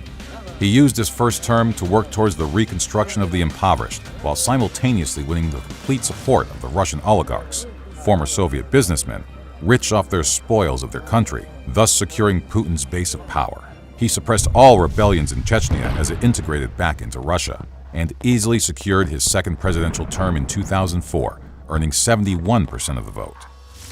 Despite continued involvement in numerous bloody conflicts, conditions continued to improve in Russia, with life expectancy and GDP on the rise, as well as improvements to healthcare, housing, agriculture, and education. An independent media free of state influence was supposedly established as well, but in 2006, reporter Anna Politkovskaya was shot and killed on Putin's birthday. She had recently received international recognition for her exposure of supposed corruption in the Russian army. As Putin's power continued to grow, he prepared for what was to come at the end of his second term. Like the United States, the Russian Constitution prevented a third consecutive term, prompting the hatching of a plan to keep power. When Dmitry Medvedev won the 2008 election, he quickly appointed Putin as his prime minister, where he kept a watchful eye over the Russia he was building. Despite massive protests against fraud in the run-up to the 2012 election, Putin won quite easily yet again, rising to his third term. It didn't take long for former President Medvedev to admit that this was the plan all along to get Putin back into power. Putin's ongoing conflict with Ukraine raged in 2014 with a series of incursions while the Ukrainian political situation was in a state of disarray. Meanwhile, Putin passed referendums adding Crimea back to Russia as he slowly reassembled pieces of the dissolved Soviet Union. This invasion of Ukraine only slowed when Putin redeployed his troops in support of Syrian President Bashar al-Assad, currently embroiled in a civil war. Putin's next attempted international intervention came during the 2016 U.S. presidential election, in which he ordered an influence campaign to denigrate Hillary Clinton. While Putin never overtly agreed that he had engaged in election interference, he did admit that it was theoretically possible he did, while also saying that if it wasn't Russia, it might have been Ukrainians, the Tatars, or Jews with Russian citizenship. In 2018 came Putin's fourth presidential election, with a record 76% of the vote. After once again attempting interference in the U.S. 2020 election, Putin's next venture was revamping his invasion of Ukraine in 2022, declaring it a special military operation to so-called denazify Ukraine. It was a movement that has led to persistent frustrations, with Russia unsuccessfully attempting to occupy its neighboring nation, while garnering a slew of global sanctions from the EU and the G7. The B-21, America's ultimate bomber. The United States Defense Department showcased its first strategic bomber in more than 3 decades at Plant 42 of the Northrop Grumman Corporation. This is an aerospace and defense company which won the development contract in 2015 and has been developing the B21 Raider project for the past 7 years. On December 2, 2022 in Palmdale, California, the world finally got a glimpse of their efforts when the bomber was unveiled at the company's hangar during an opening ceremony. The B-21 Raider is expected to aid the United States Air Force with its countless next-generation capabilities that include long-range missile strikes with a range that is, quote, unmatched by any other bomber, improved surveillance and reconnaissance abilities, and the capability for electronic attacks. The B-21 Raider is also designed to be a daily flyer, meaning it can fly for extended periods of time without needing to be constantly serviced. Although many of the features on this bomber are classified, the Defense Department has made it known that it is nuclear capable and designed to accommodate manned or unmanned operations. The B-21 Raider is the product of 50 years of low observable technology and will be hard to detect on even the most sophisticated of air defense systems. This bomber is expected to be the backbone of the United States Air Force, and no less than 100 B-21 Raiders will be purchased in the coming years. The bomber isn't set to have its first flight until 2023, but its reputation has already led many to speculate about its cost. In July of 2016, the United States Air Force declined the chance to release the estimated cost of Northrop's contract because doing so would potentially reveal too much information about the B-21. However, there has been a figure of $700 million attached to the cost of a single B-21 Raider aircraft. This is a rough estimate and may seem absurdly high, but in comparison to other projects, it's actually very fiscally responsible. For one thing, the program's avoided major cost overruns and delays, which have allowed it to stay within its $25 billion budget, something really unheard of in the military contracts world. Also, cost-wise, it's half the price of the bomber it's meant to replace, if you also factor in inflation rates. So this sixth-generation aircraft is actually very economical. The development of the B-21 Raider strategic bomber is another crucial step in the U.S.'s efforts to counter China's increasing military strength. The advanced technology of this new aircraft will make it a powerful tool in the U.S.'s arsenal, but Raider is expected to enter service around 2027, and it will be an integral part of the U.S.'s $1 trillion nuclear deterrent overhaul. This figure includes new nuclear submarines and land-based missiles, and it's intended to match the modernizing military capabilities of China, which is on track to have 1,500 nuclear weapons by 2035. The prospects of a nuclear conflict between the U.S. and China is one of the most concerning global security threats of modern times. A nuclear war would be catastrophic, with devastating consequences for both nations, not to mention the entire world as we know it. The U.S. and China both possess large numbers of nuclear warheads, and the use of these weapons could cause immense destruction, with cities and infrastructure destroyed, leading to enormous numbers of casualties. The use of nuclear weapons would also have devastating environmental consequences, with the release of huge amounts of radiation into the air and water. In addition to this, the destruction caused by the nuclear exchange would also cause a massive economic disruption. Industries and markets around the world would be severely affected, with supply chains disrupted and markets crashing. This could lead to a global recession. In short, it's in the best interests of everyone that the full capability of the B-21 Raider is not explored. Nevertheless, the development of the B-21 Raider is an insight into the future of warfare. As a product of the Long Range Strike Bomber, or LRS-B program, which was initiated in 2011 to develop new and advanced aircraft that could be used by the United States Air Force, the goal of the B-21 Raider is to carry out strategic missions. The program aims to replace the aging bomber fleets by developing next-generation aircraft that could help the Air Force stay way ahead of any international threats. The development process for the B-21 Raider started in July of 2014, when the Air Force issued a request for proposals for their new project. In October 2015, the development contract was awarded to Northrop Grumman, who were up against a combined team from Boeing and Lockheed Martin. Northrop Grumman was selected for its lower financial estimations and its pledge to create an aircraft that would be easily serviceable, together with low maintenance costs. Secretary of Defense Lloyd J. Austin III commented, quote, "We really don't have a capability unless we can maintain it. The B-21 is carefully designed to be the most maintainable bomber ever built," end quote. The development of the bomber was overseen by the Air Force Rapid Capabilities Office, which made the process work smoothly, and the two teams were able to quickly move forward with the project. In order to make sure that the project was in compliance with its budget, the program was still subject to the Nunn-McCurdy reporting requirements to Congress, who were required to be thorough in the examination of its budget, as a frequent taxpayer concern is with the government overspending on military projects. In the past, the U.S. government funded extremely expensive military programs that ended up in failure and were massive burdens on the economy. In one glaring example, the United States Navy's combat ship ran into so many delays and over-budget spending that by the time the project was complete, the design was, quote, conceptually obsolete. When the budget for the B-21 Raider was debated in Congress in 2017, Senator John McCain, the then chairman of the Senate Armed Services Committee, opposed the decision to not make the cost of the B-21 program public. He wanted to reassure his constituency that the program was not just another waste of government spending. He proposed amendments to the National Defense Authorization Act for fiscal year 2017 that would have reduced the authorization amount for the B-21 program by about $302 million and required strict program baseline and cost control thresholds, along with quarterly program performance reports and disclosure of engineering and manufacturing development total contract award value. Although this amendment was approved by both the House and the Senate, the provision for making the cost of the program public was removed in a final conference report for reasons unknown.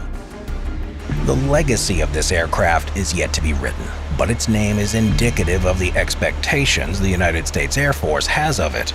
The B-21 Raider was given its name because Northrop Grumman classifies it as the first new bomber of the 21st century. The Raider part of its name is an homage to the Doolittle Raiders, who were a group of pilots in World War II that carried out the Tokyo Raid in retaliation to Japan's attack on Pearl Harbor. Tasked with striking Japan in what would be the first hostile American air operation against the Japanese archipelago, the pilots, led by Lieutenant Colonel James Doolittle, flew more than 650 miles to attack their distant enemy targets. Now, more than 80 years later, the B-21 Raider is expected to fulfill the same role in protecting the United States from hostile nations. In a world of rapidly improving technology, people can only guess at the elements of the B-21 Raider that are being withheld from the public.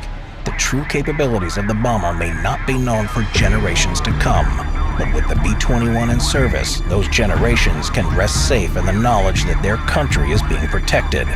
In the words of the United States Secretary of Defense, quote, "This isn't just another airplane. It's not just another acquisition. It's the embodiment of America's determination to defend the republic that we love. It's a testament to our strategy of deterrence, with the capabilities to back it up every time and everywhere. That's what America does." Shameless copycat guns in history. Weapons manufacturing is the backbone of each country's defense system. Having a domestic defense industry provides a country with the capability of defending its territory and interests independently.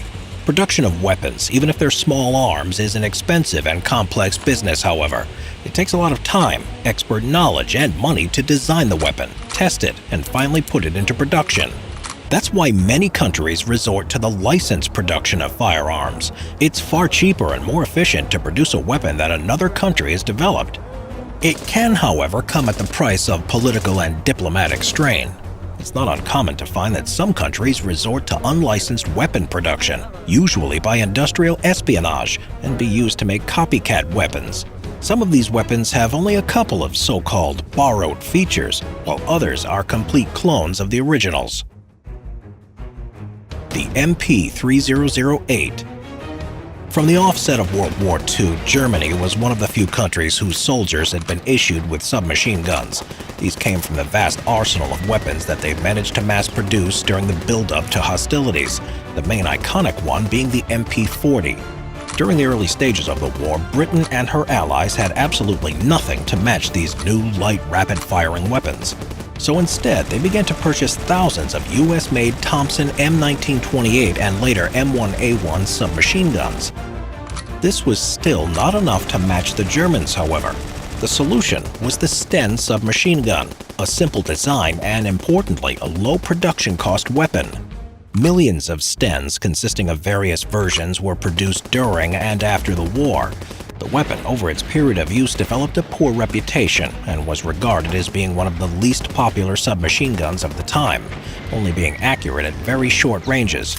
The Sten, however, was successful in serving its purpose as a cheap and easily manufactured weapon to equip soldiers on a large scale. The tides of war continued changing as the war neared its end. Allied bombing crippled the German war industry, and it lost almost all of its momentum. As a result, in early 1945, its ability to keep the German war machine rolling was failing. The Germans therefore tried to create their own version of the Sten gun by producing a very similar type of weapon. Turned out that the German submachine guns became almost complete replicas of the Sten Mark II. The Germans got a hold of the British Sten Mark II submachine guns in the early stages of the war. They found the gun to be of poor quality and incomparable to the far superior MP40s. However, in 1945, the desperate situation began calling for desperate measures. The shortage of submachine guns became almost completely intolerable, and the value of this weapon, which could be mass-produced with little effort, was needed imminently as the weapon to equip the Volkssturm units, otherwise known as Germany's People's Militia. The result was a submachine gun model named the MP3008. German designers copied the British Sten Mark II almost down to the last detail. The only part that differed was the down-facing magazine stick of the MP38 and MP40 compared to the Sten's side-mounted magazine. In the last days of its production, the MP3008 also had its distinctive steel buttstock replaced with a wooden one. This was a result of the massive shortage of materials. The weapon was produced by the leading German arms manufacturers of Mauser, Haenel, and Walther, along with collaboration from others.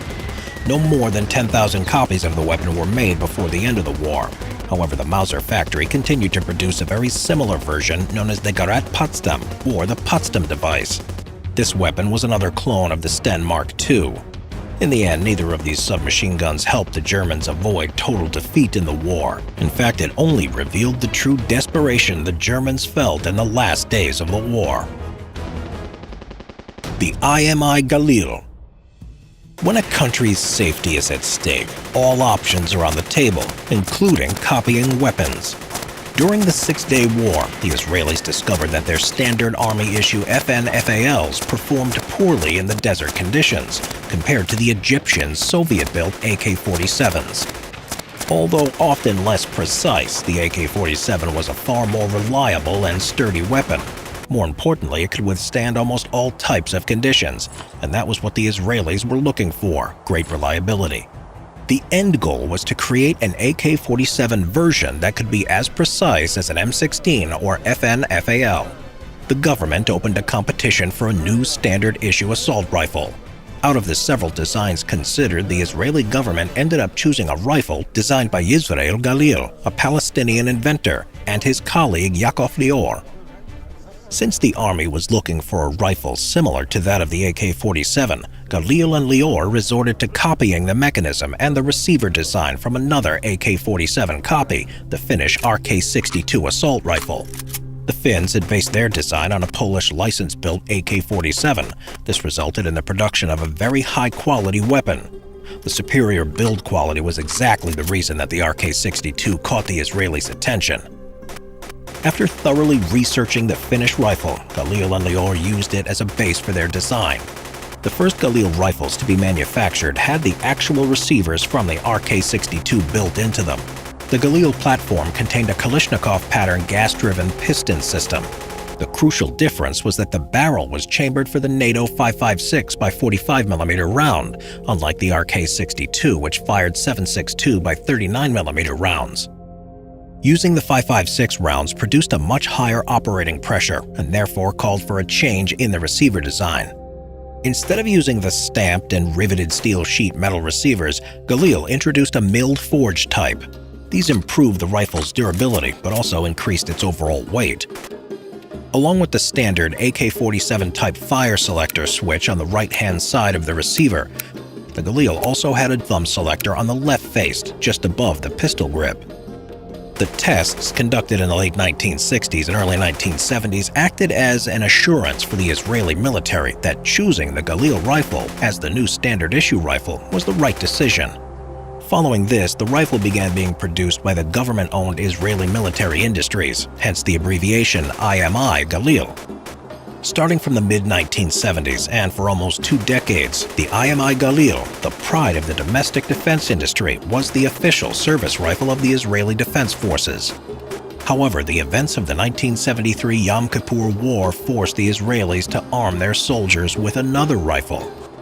Since the production of the Galil was slow and expensive, and the Army needed a large number of rifles immediately, the government obtained 60,000 M16A1 assault rifles through the U.S. Military Aid Program. Instead of the Galil, the Israeli soldiers were now armed with American-made M16A1s, which were often preferred by the majority of Israeli soldiers. Nevertheless, the Galil remained in service across all branches and was the weapon of choice of the Knesset Guard, the Israeli Protective Security Unit. Up until 1998, the IMI Galils continued to be manufactured in three basic configurations: the automatic rifle machine gun, or ARM for short, the automatic rifle, or AR, and the short automatic rifle, or SAR. IMI Galils were used in all three versions by military and police forces worldwide. The rifle was also licensed manufactured in Italy, South Africa, Sweden, and Myanmar, which was formerly known as Burma. The Type 36. During World War II, the United States Lend-Lease program led to the American-manufactured weapons being widely used in numerous conflicts all across the globe.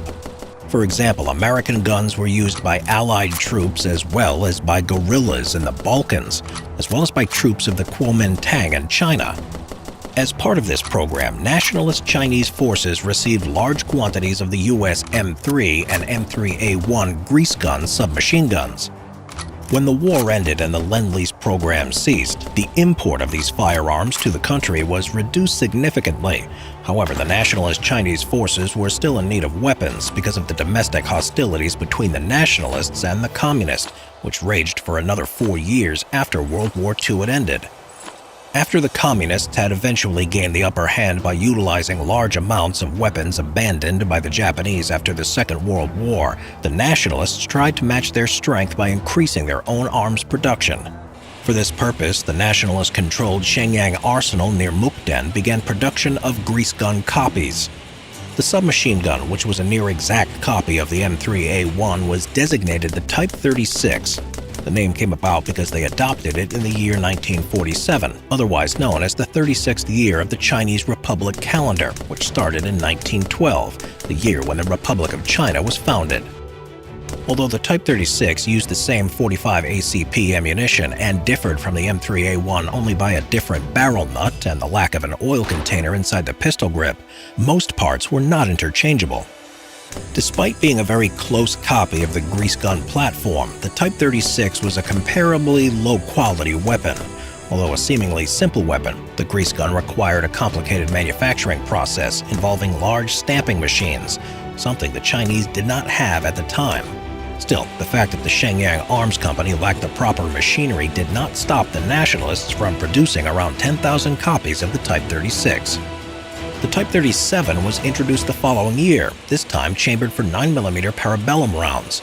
In 1949, when the communists gained control of mainland China, the nationalists were forced to move the entire production line from the Shenyang arsenal to Formosa, the island which is now known as Taiwan.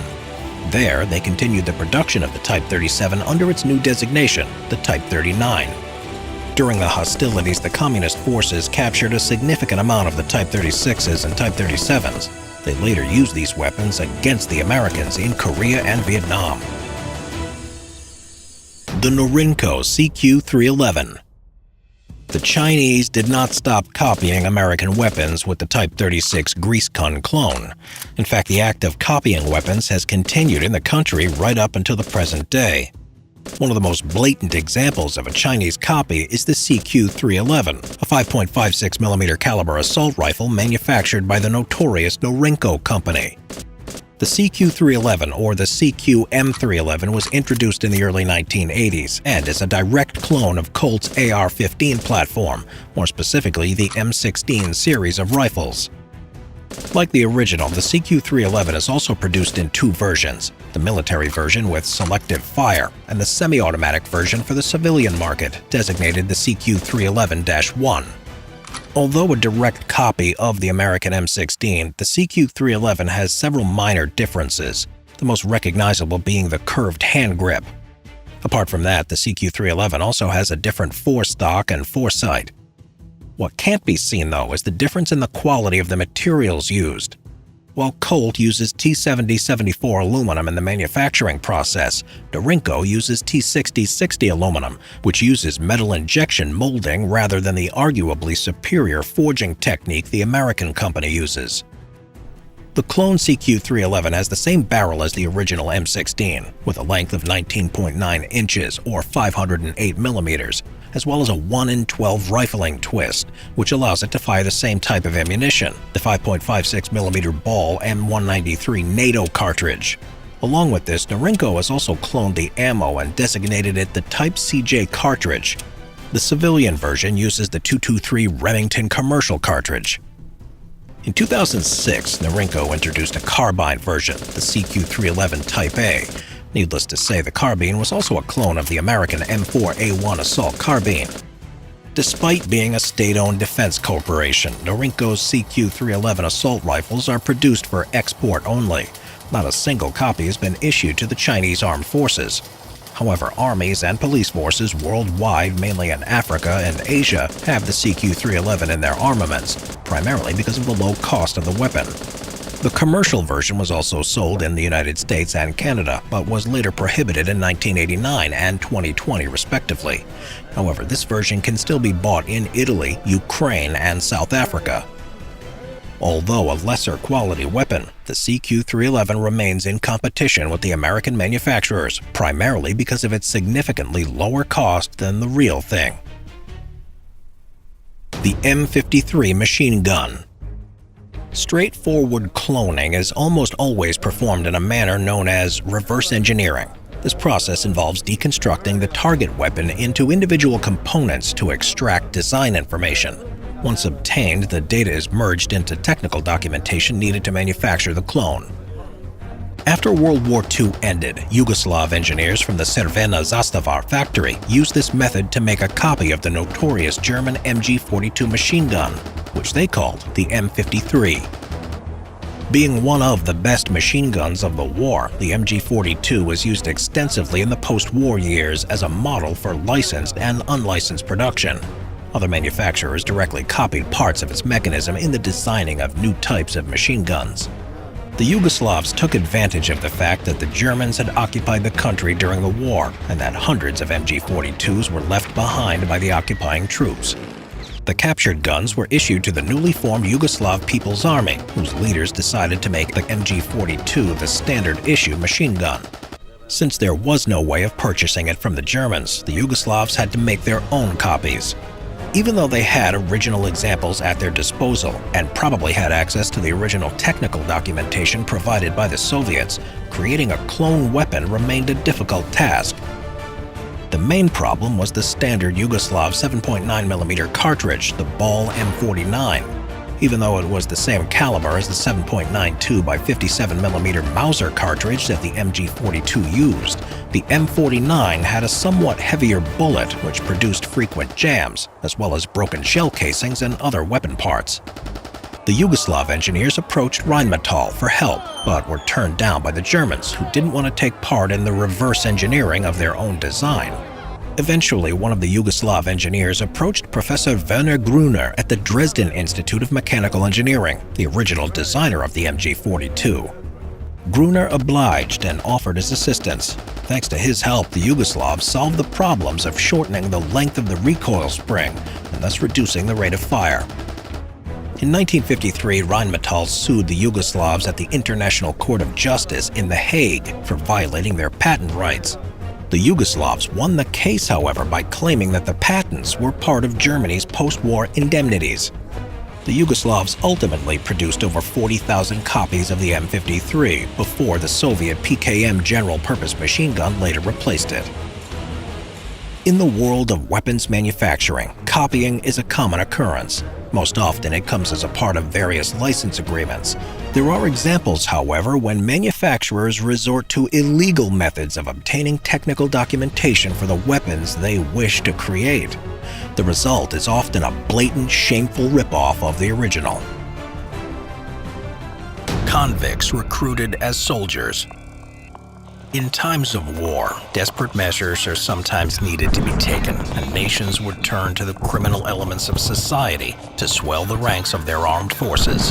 Whether coerced, motivated by patriotism, or by a sense of redemption, or something darker, those convicted of crimes have played an important role in warfare, even to the current day. Using incarcerated criminals to contribute to the war effort is nothing new, with precedent going back to the ancient world and continuing well into the modern day. Usually, prisoners would be utilized to work in factories, on farms, and other industrial establishments, freeing up the men of fighting age for military service.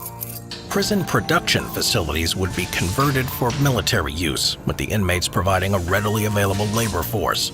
During World War II, prisons and their convict population would produce millions of tons of goods for the war effort, and in 1941 alone, American prisons produced $27 million worth of equipment for military use, with the numbers increasing every year. Sometimes, however, they would take a more active role in combat positions. During the First World War, it soon became apparent to Great Britain that the small land forces available to them from their empire were not sufficient enough for a conflict of such an epic magnitude. Men from all walks of life entered into the military service, as the whole of society was geared up to the war effort on an industrial scale. The authorities soon realized that there were further resources that could be utilized as the Great War continued, such as emptying the prisons of minor felons who could be given the choice between a prison cell or frontline service.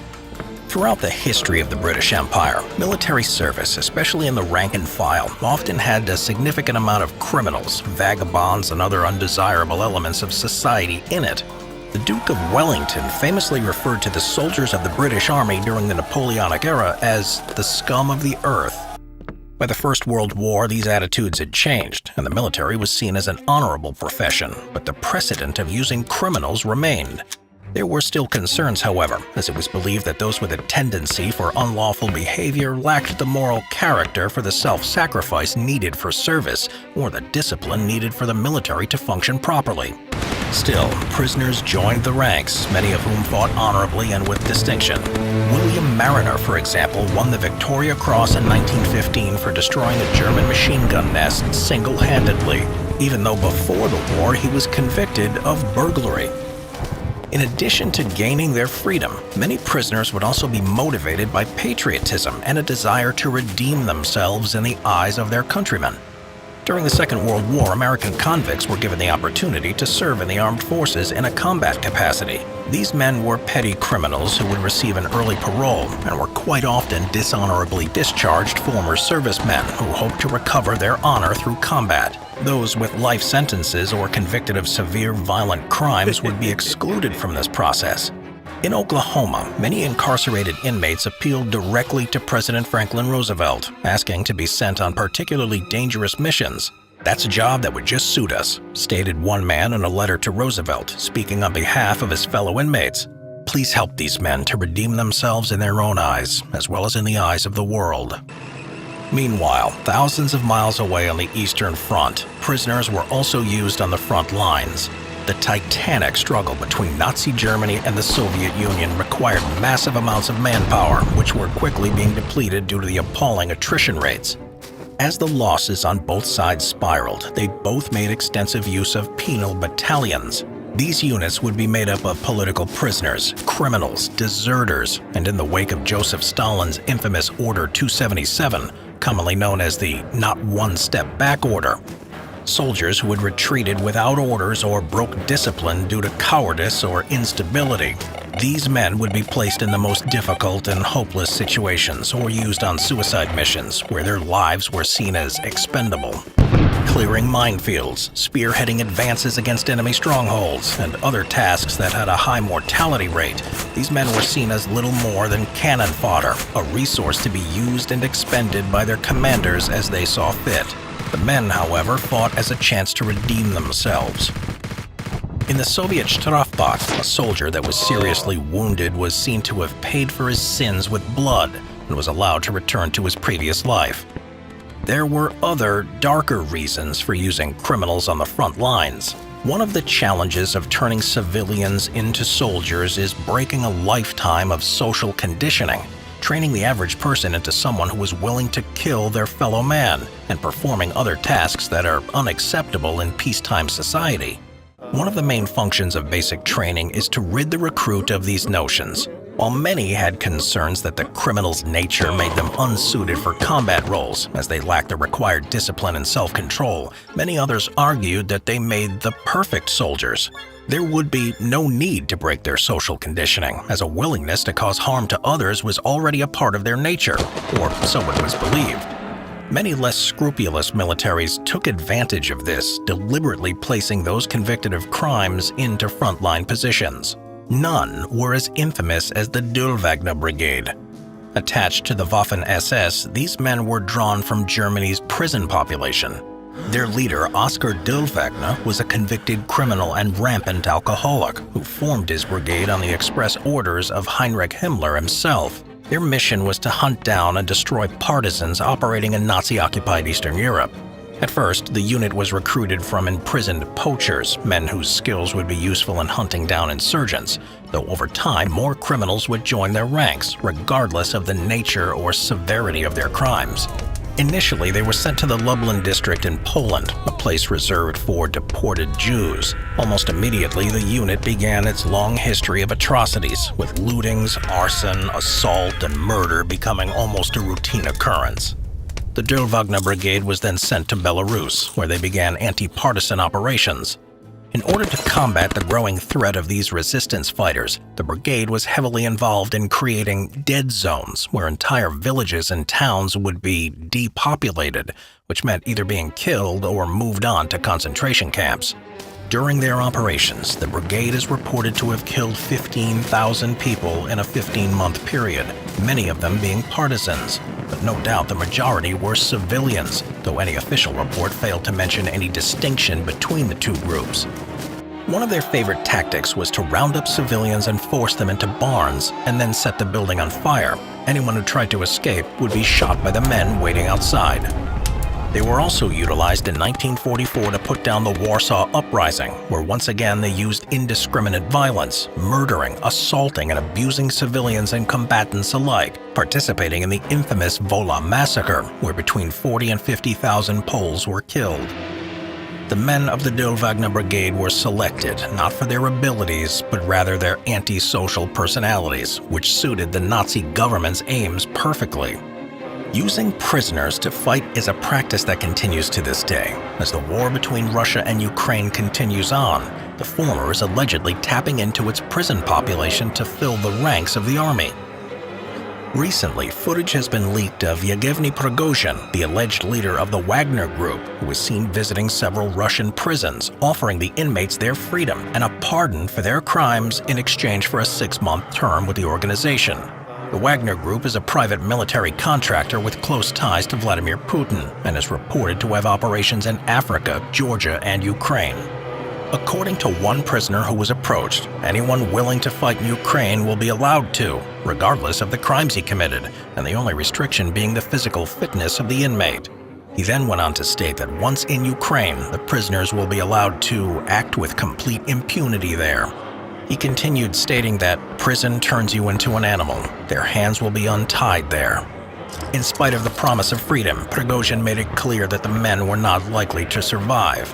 Much like the penal battalions of the Soviet Union, the men drawn from prisons would be considered expendable.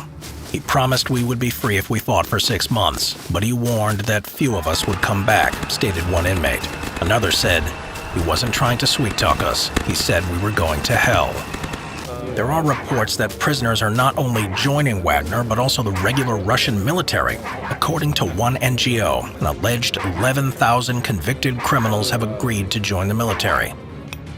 As the war in Ukraine continues to drag on, Russian prison population has been utilized to plug some holes in order to make up for manpower shortfalls, being employed in combat roles, but also in logistical support duties such as trench digging and construction. While this move has faced some controversy, Prigozhin has stated that it's better for criminals to be sent to the front lines over civilians. It's either them or your children. Decide for yourself. While some of these criminals who have been sent there have been effective in combat, others were less than enthusiastic. There have been reports of former inmates who have surrendered to Ukrainian authorities at the earliest opportunity, using service in the Wagner Group or the Russian regular military as a way to achieve freedom from the brutal conditions in Russian prisons, and not for any ideological or patriotic reasons. Whether on the home front or the battlefield, the nation's incarcerated population of convicted criminals will no doubt be utilized again as a readily available source of manpower in the conflicts of the future. Soviet BTRs. In the late stages of World War II, the Soviets began to practice a doctrine of tank descente. This tactic emphasized the joint action of light infantry with tanks. Since the infantry had no means to follow the rapidly advancing armored troops, soldiers were carried into battle on top of tanks. They would get off the tanks only before the actual fighting took place. Lessons learned in the war helped the Soviets start their own Armored Personnel Carrier, or APC, development program after the war ended. German SDKFZ 251s and American M3 half-tracks were used as a reference for the creation of the first Soviet post-war APCs, the BTR-152 and BTR-40. However, in the mid-1950s, the requirement of modern warfare and the transformation of mechanized divisions into motor rifle divisions called for the creation of new transport vehicles. Thus, a new family of 8-wheeled armored personnel carriers were born, the BTRs. For more than 6 decades, 4 generations of BTRs and thousands of vehicles have been in service and are still roaming the battlefields. BTR-60. The first in the line of BTRs was the model BTR-60. Its design served as a model for all future generations of the vehicle. Later versions had features added or modified, but in essence it was the same type of vehicle. BTR-60 was built in the winter of 1956 under the requirements of the Soviet Ministry of Defense. The Soviet Army leaders were looking for an amphibious 8-wheel, all-wheel drive vehicle with formidable cross-country ability, at least 2 turnable axles and independent suspension. The task was given to several factories, one of them being the famous Gaz, which eventually won the contract. Even though Gaz's design was not the best, they beat their competitors through emphasis of simplicity and affordability. The Soviets needed new armored vehicles as soon as possible and didn't want to risk production halts. After it passed state trials, Gaz's design officially entered service as BTR-60. BTR-60 had a totally different design than all previous armored personnel carriers. It had 8 wheels and was built using welded sloped armored plates. The driver and commander were positioned at the front, while the troop compartment was behind them. Unusually, the engine compartment was placed at the rear of the vehicle. Surprisingly, the first version of the vehicle, the BTR-60P, had a roofless troop compartment, an essential feature of modern APCs. However, starting from 1963 and the version BTR-60PA, vehicles received armored roofs. With a roof installed, the BTR provided far better protection but reduced the capacity from 16 to 14 men.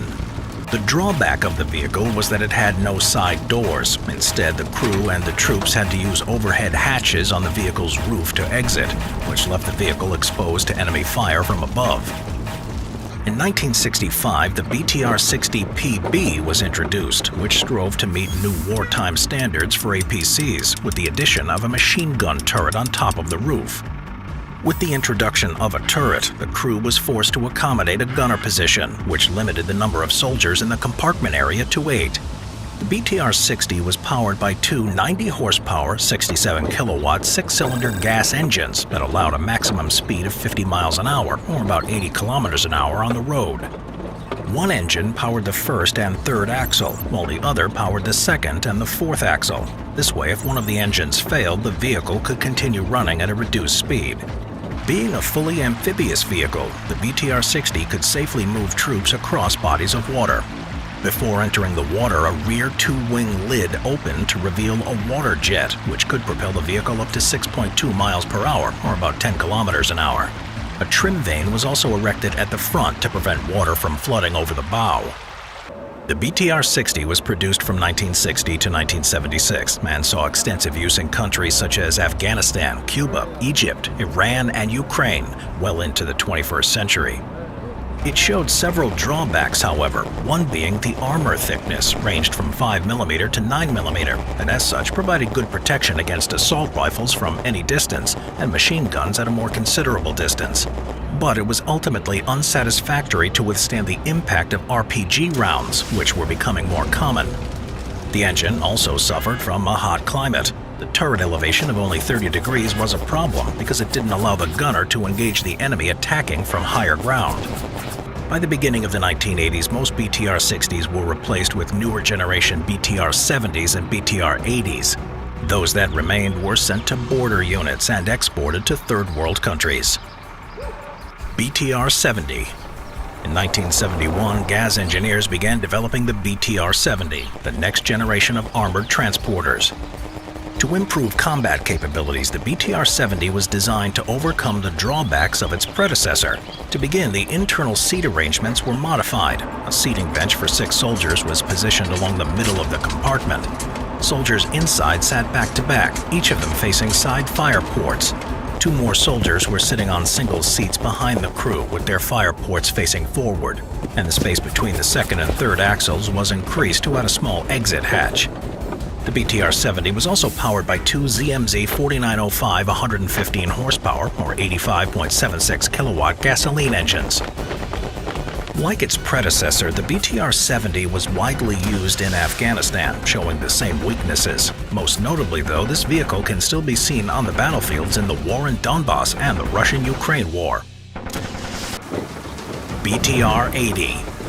With the BTR-70 showing repeated poor performances in Afghanistan, the Soviets undertook a further evolution of the BTR vehicles, the BTR-80 in 1984.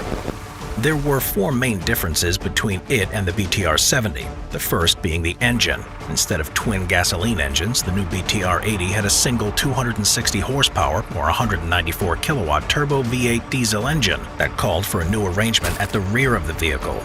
Additionally, because of the engine's position, the water jet box had to be removed. Instead, the BTR-80 had 2 external water jets fitted on the sides of the hull. The third difference was the improved turret. GAZ designers increased the elevation of the turret to 60 degrees. This way, the gunner was allowed to engage an enemy at higher ground and even provide anti-aircraft fire. The new turret also had 6 smoke grenade mortars installed at the rear. Finally, the BTR-80 had 2 side hatches installed to evacuate the soldiers at the troop compartment. The hatch consisted of 2 parts. The upper part was opening forward, providing protection from enemy fire, while the lower part was opening downward to form a ramp. Since 1984, more than 5,000 vehicles have been built. The model is still in the arsenal of the Russian Army and armed forces of former Soviet republics. In 2013, the Russian military industry started the production of a BTR-82A version, equipped with a more powerful 30mm 2A72 automatic gun that can fire armor-piercing tracer APT projectiles, high-explosive fragmentation incendiary HEFI, and high-explosive tracer HET ammunition. The new version was powered by a Kamaz 740 14300 turbo diesel engine, which generates 300 horsepower. For better ballistic protection, BTR-82A's armor was coated with Kevlar laminated synthetic materials. The Russian Army uses both versions in the current war against Ukraine, while the Ukrainian Army only has the earlier version in its armament. BTR-90. The fourth and the last generation of BTRs, the BTR-90 was first introduced in 1994. With a significantly larger hull, this version could accommodate 10 soldiers in the compartment area, 2 more than previous versions. The inner layout is the same as in prior models, with the new turbocharged, liquid-cooled, multi-fuel diesel engine positioned at the rear. BTR-90 has a whole new turret taken from the BMP-2 infantry fighting vehicle.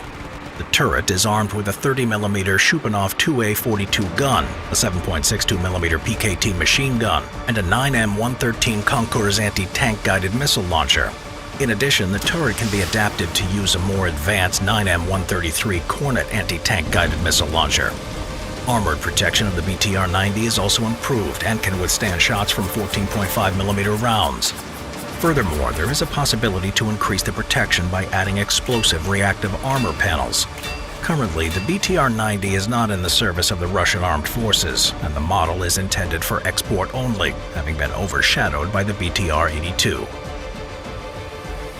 The F-35, a legend in the making. 1995 to the present day, 2022. The Lockheed Martin F-35 Lightning II aircraft is a major American-led collaborative military project whose aim is to provide the U.S. Air Force, Navy, and Marines, along with its allies, with an affordable fifth-generation multi-role fighter aircraft, replacing older existing designs and standardizing the Air Force arsenal. It's planned to build them in huge numbers, and it's intended to be the NATO and Western world's leading combat aircraft for the next 50 years. It's thought to be one of the largest and most expensive military aviation projects in history, and it's estimated that the acquisition cost alone for all the F-35s that will potentially be ordered could easily reach over $400 billion. This doesn't include the billions spent on its research and development. The aircraft also uses some research and technology from previous U.S. secret projects, primarily the F-22 Raptor aircraft. And interestingly, it also draws on some of the design concepts of the VTOL nozzle duct from the 1970s failed futuristic Convair Model 200 aircraft project. Work on the project started as far back as 1995 with the introduction of the Joint Strike Fighter program, a joint venture of several departments of defense and previous programs.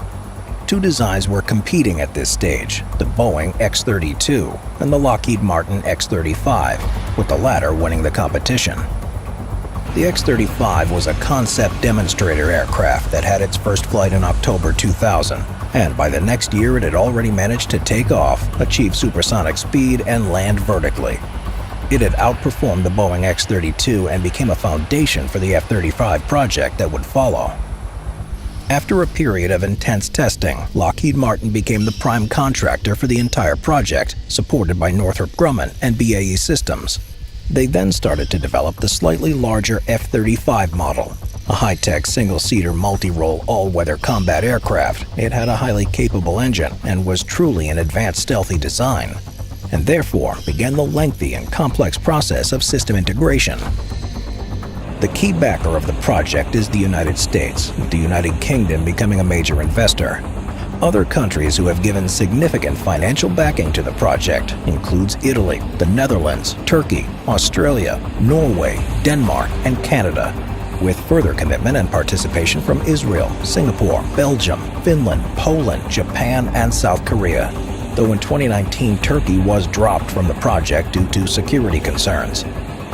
It was decided early on to produce 3 different versions of the F-35, but to still maintain a high degree of compatibility between them all. This was in order to keep the production costs down and for ease of maintenance once they were in service. Initially, there would be the F-35A. This was to be the standard version and would be purely land-based. It could only be used on conventional runways and is the cheapest of the 3 versions. It's also the only one with a built-in internal gun, a GAU-12 Equalizer 25mm rotary cannon. Secondly, there's the F-35B, which has a short takeoff and vertical landing ability. This allows it to be deployed at non-runway sites and could also be used in a limited capacity on-board aircraft carriers. And thirdly, there's the F-35C, a dedicated carrier-based version. This also has short takeoff ability, but can also perform a vertical takeoff and landing. It has a much larger wing that's also foldable, a reinforced landing gear, and an arrestor hook, all of which are designed to help the aircraft to operate on board an aircraft carrier. With such a complex and ambitious design that has so many different demands put on it, it was inevitable that there would be delays and cost overruns. For instance, early on in the project, all 3 versions were becoming massively overweight. This became a major problem as it was causing a significant drop in the F-35's performance, especially in the B and C versions. It wasn't finally resolved until September 2004, after a dramatic weight reduction program was introduced.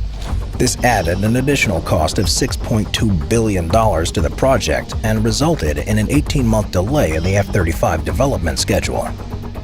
Other problems have included numerous software issues, as well as the discovery of premature cracking in the F-35B airframes and an unreliable arrestor hook system on the F-35C. There was some confusion with the orders placed by participant countries, like in the case of the UK government, who initially ordered the F-35C version for their new aircraft carriers. Then in 2012, they changed their order to the F-35B version. only to reconsider a short time later and change their order back to the C version. But they later dismissed this idea again and stayed with going for the B version. Understandably, with all these various issues going on and the fact that over 300,000 parts were required to produce an F-35, the in-service date would slip back from 2010 to 2015. Nevertheless, what eventually ended up being produced was a cutting-edge aircraft with a very impressive performance. There were two particular features that made the F-35 outstanding. The first is its stealth ability. It has an incredibly low radar signature. This is helped by it being coated in a radar-absorbent material. As well as this, its weapons can be carried in an internal weapons bay. It also has a very low infrared signature, and its shape makes it very hard to spot visually. Though the engine noise is still an issue with the F-35, with it being on a similar decibel level as the much older F-16 Falcon fighter design. Its second important feature is its ability to be able to supercruise for extended periods. This is where the aircraft can go considerably faster without using its afterburner, and this makes it harder to spot, uses far less fuel, and is much more difficult to hit with infrared missiles. It also has cutting-edge sensors and avionics that gives the F-35's pilot a high level of situational awareness when in combat. The F-35 also has a highly capable weapon platform that can carry a sizable weapon load in its internal bay, as well as on its 6 outer hardpoints, though using the latter makes the aircraft far less stealthy. It also has an impressive arsenal of weaponry at its disposal. For instance, in the air-to-air environment, it can use a multitude of the very latest air combat missiles, like the high-speed AIM-120. This is an advanced all-weather radar-guided missile that can travel at around 3,000 miles per hour, which is nearly a mile every second, and depending on the version, it can have a range of up to 95 miles. The F-35 can also use the AIM-9X short-range infrared dogfighting missile. This is an all-aspect missile and can even be fired before it's locked on to its target, being then directed towards a target, allowing it to lock on using its own built-in infrared sensor. In ground attack mode, it can use a wide variety of deadly and sophisticated air-to-surface or anti-ship missiles, as well as the traditional laser-guided bombs. All of this can be linked up to the pilot's advanced $400,000 helmet, and though these have not been without their problems and setbacks, they have the potential to be a truly remarkable piece of equipment. With 6 eyeball cameras that are dotted around the outer skin of the F-35, this gives the pilot a true 360-degree view around the aircraft. It's also claimed that the F-35 is far easier to maintain than the F-22, which was a complete and utter logistical nightmare to service. Though there have been concerns about the aircraft's many systems underperforming, being unreliable, and vulnerable to electronic attacks. In 2009, the average cost of an F-35A was $112 million, though by 2020 the manufacturers had finally gotten the cost overruns under control and were at least benefiting from the savings of mass production.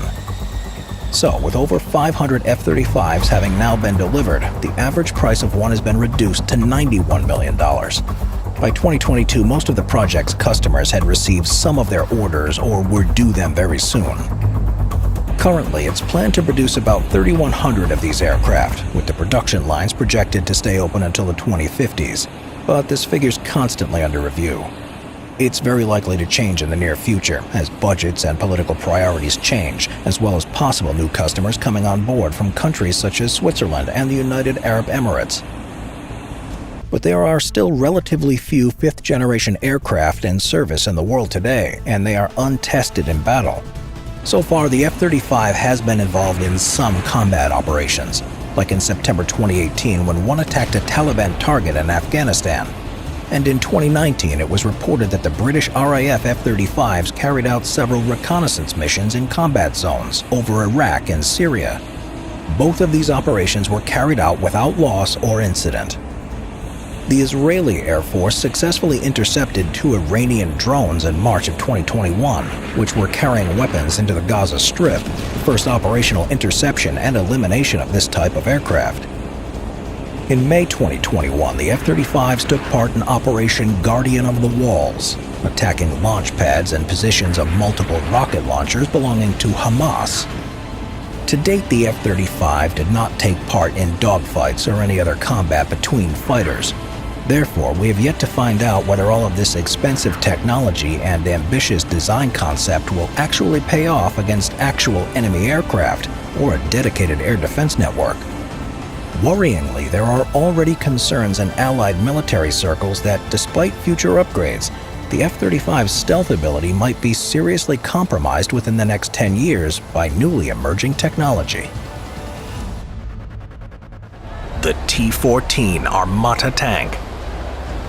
Ever since they rolled inexorably across no man's land in the First World War, tanks have played an integral part in warfare. Seeking to update the aging Cold War designs, Russia has created the next generation of tanks, hoping to bring its armored force into the modern world. While Western nations will continue using upgraded versions of tanks already in use, such as the American M1 Abrams or the German Leopard series, the Russian military is creating a new platform from scratch. The limitations of Russian armor were demonstrated during the Chechen War during the first decade of the century. In that conflict, scores of main battle tanks were lost, especially in the close-quarter fighting of urban environments. In 2011, the Russian military began development of a new main battle tank to replace the outdated T-72, T-80, and T-90 that have been the backbone of their armored force for decades. The process was shrouded in secrecy, only being revealed to Russian military officials in 2013 and unveiled to the public at a military parade in 2015. Manufactured by the Russian defense company Uralvagonzavod, the T-14 has not been produced in significant quantities, with only a handful having been manufactured since the first prototype was unveiled. There are conflicting reports as to the cause of the delays, ranging from technical issues with components to funding cuts to the results of sanctions placed on Russia over its actions in Ukraine. In spite of its limited production run, the T-14 has many innovative features that set it apart from its predecessors. The chassis of the vehicle is modular, being able to be configured as a tank, an infantry fighting vehicle, or as an armored personnel carrier, among other designs. This will make logistics easier, as all of Russia's armored forces would be able to utilize the same spares and replacement parts for a multitude of roles.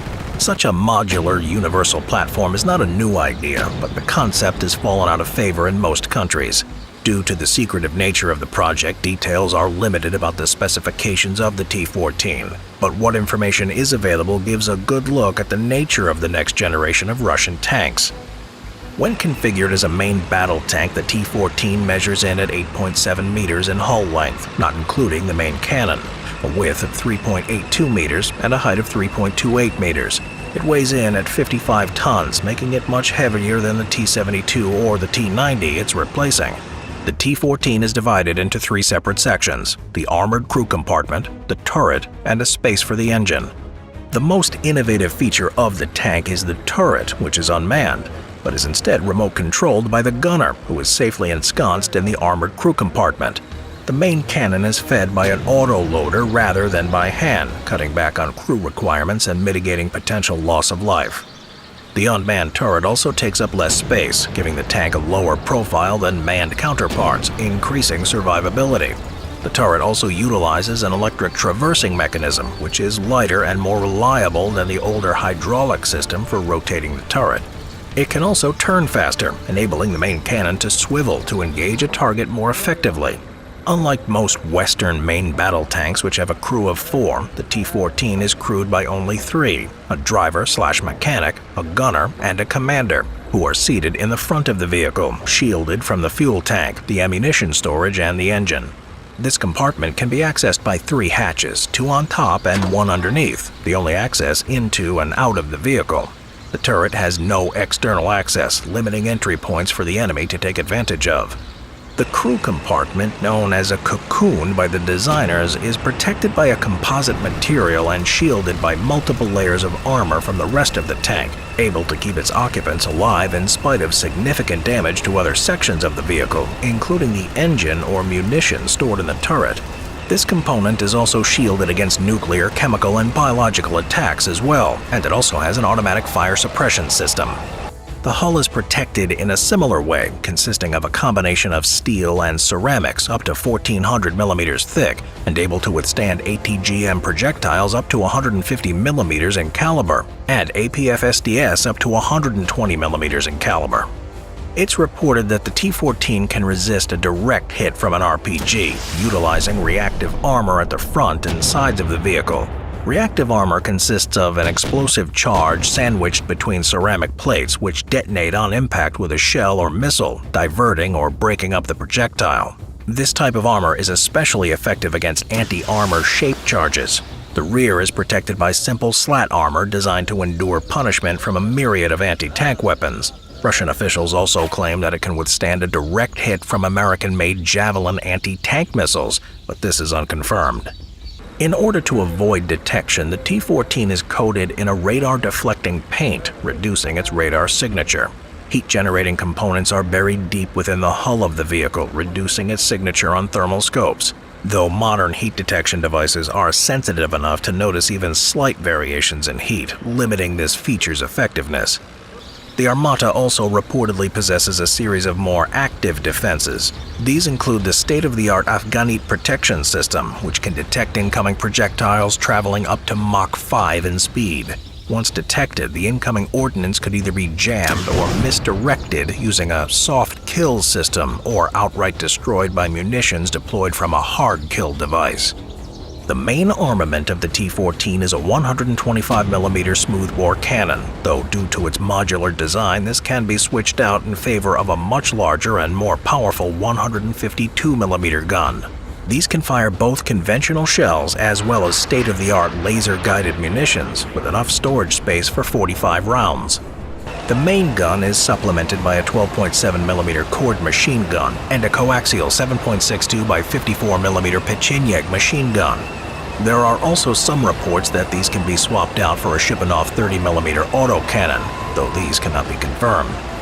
The crew of the Armata observe the outside world through a series of external wide-angle cameras, which give a 360-degree view of the surrounding battlefield. The cameras are all-weather, being able to use infrared, heat detection, and night vision technology, allowing the T-14 to operate in all visual conditions. The cameras can be zoomed in as necessary to help detect and target adversaries or locate potential threats. Unlike its earlier predecessors, the T-14 is propelled on 7 dual rubber-tired road wheels, as opposed to 6, representing a brake with classic Soviet design. It has a reported top speed of 90 kilometers per hour, or 56 miles an hour, and a range of 500 kilometers, or 310 miles on its internal fuel tank, though this range can be extended with an additional external fuel tank.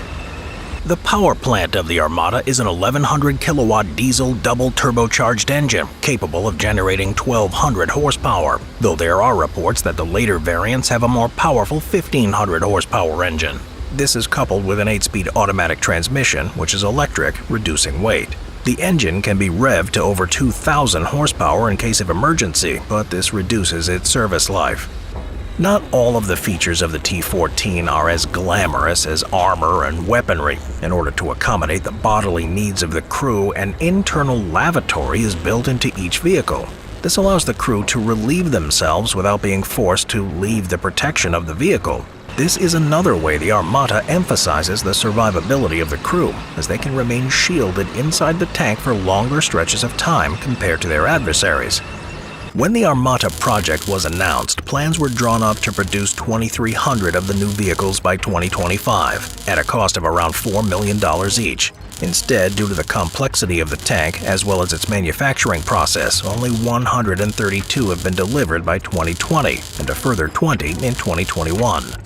The cost of the Armata is also greater than expected at around $5.7 million per vehicle, much more expensive than previously planned and almost 3 times the cost of an upgraded T-72. This has been the source of controversy within the Russian government, whether to focus on production on the newer but more expensive Armata or continue manufacturing the outdated but significantly cheaper T-72s, T-80s, and T-90s. So far, there have been no indications of the T-14s that have been produced being used in combat.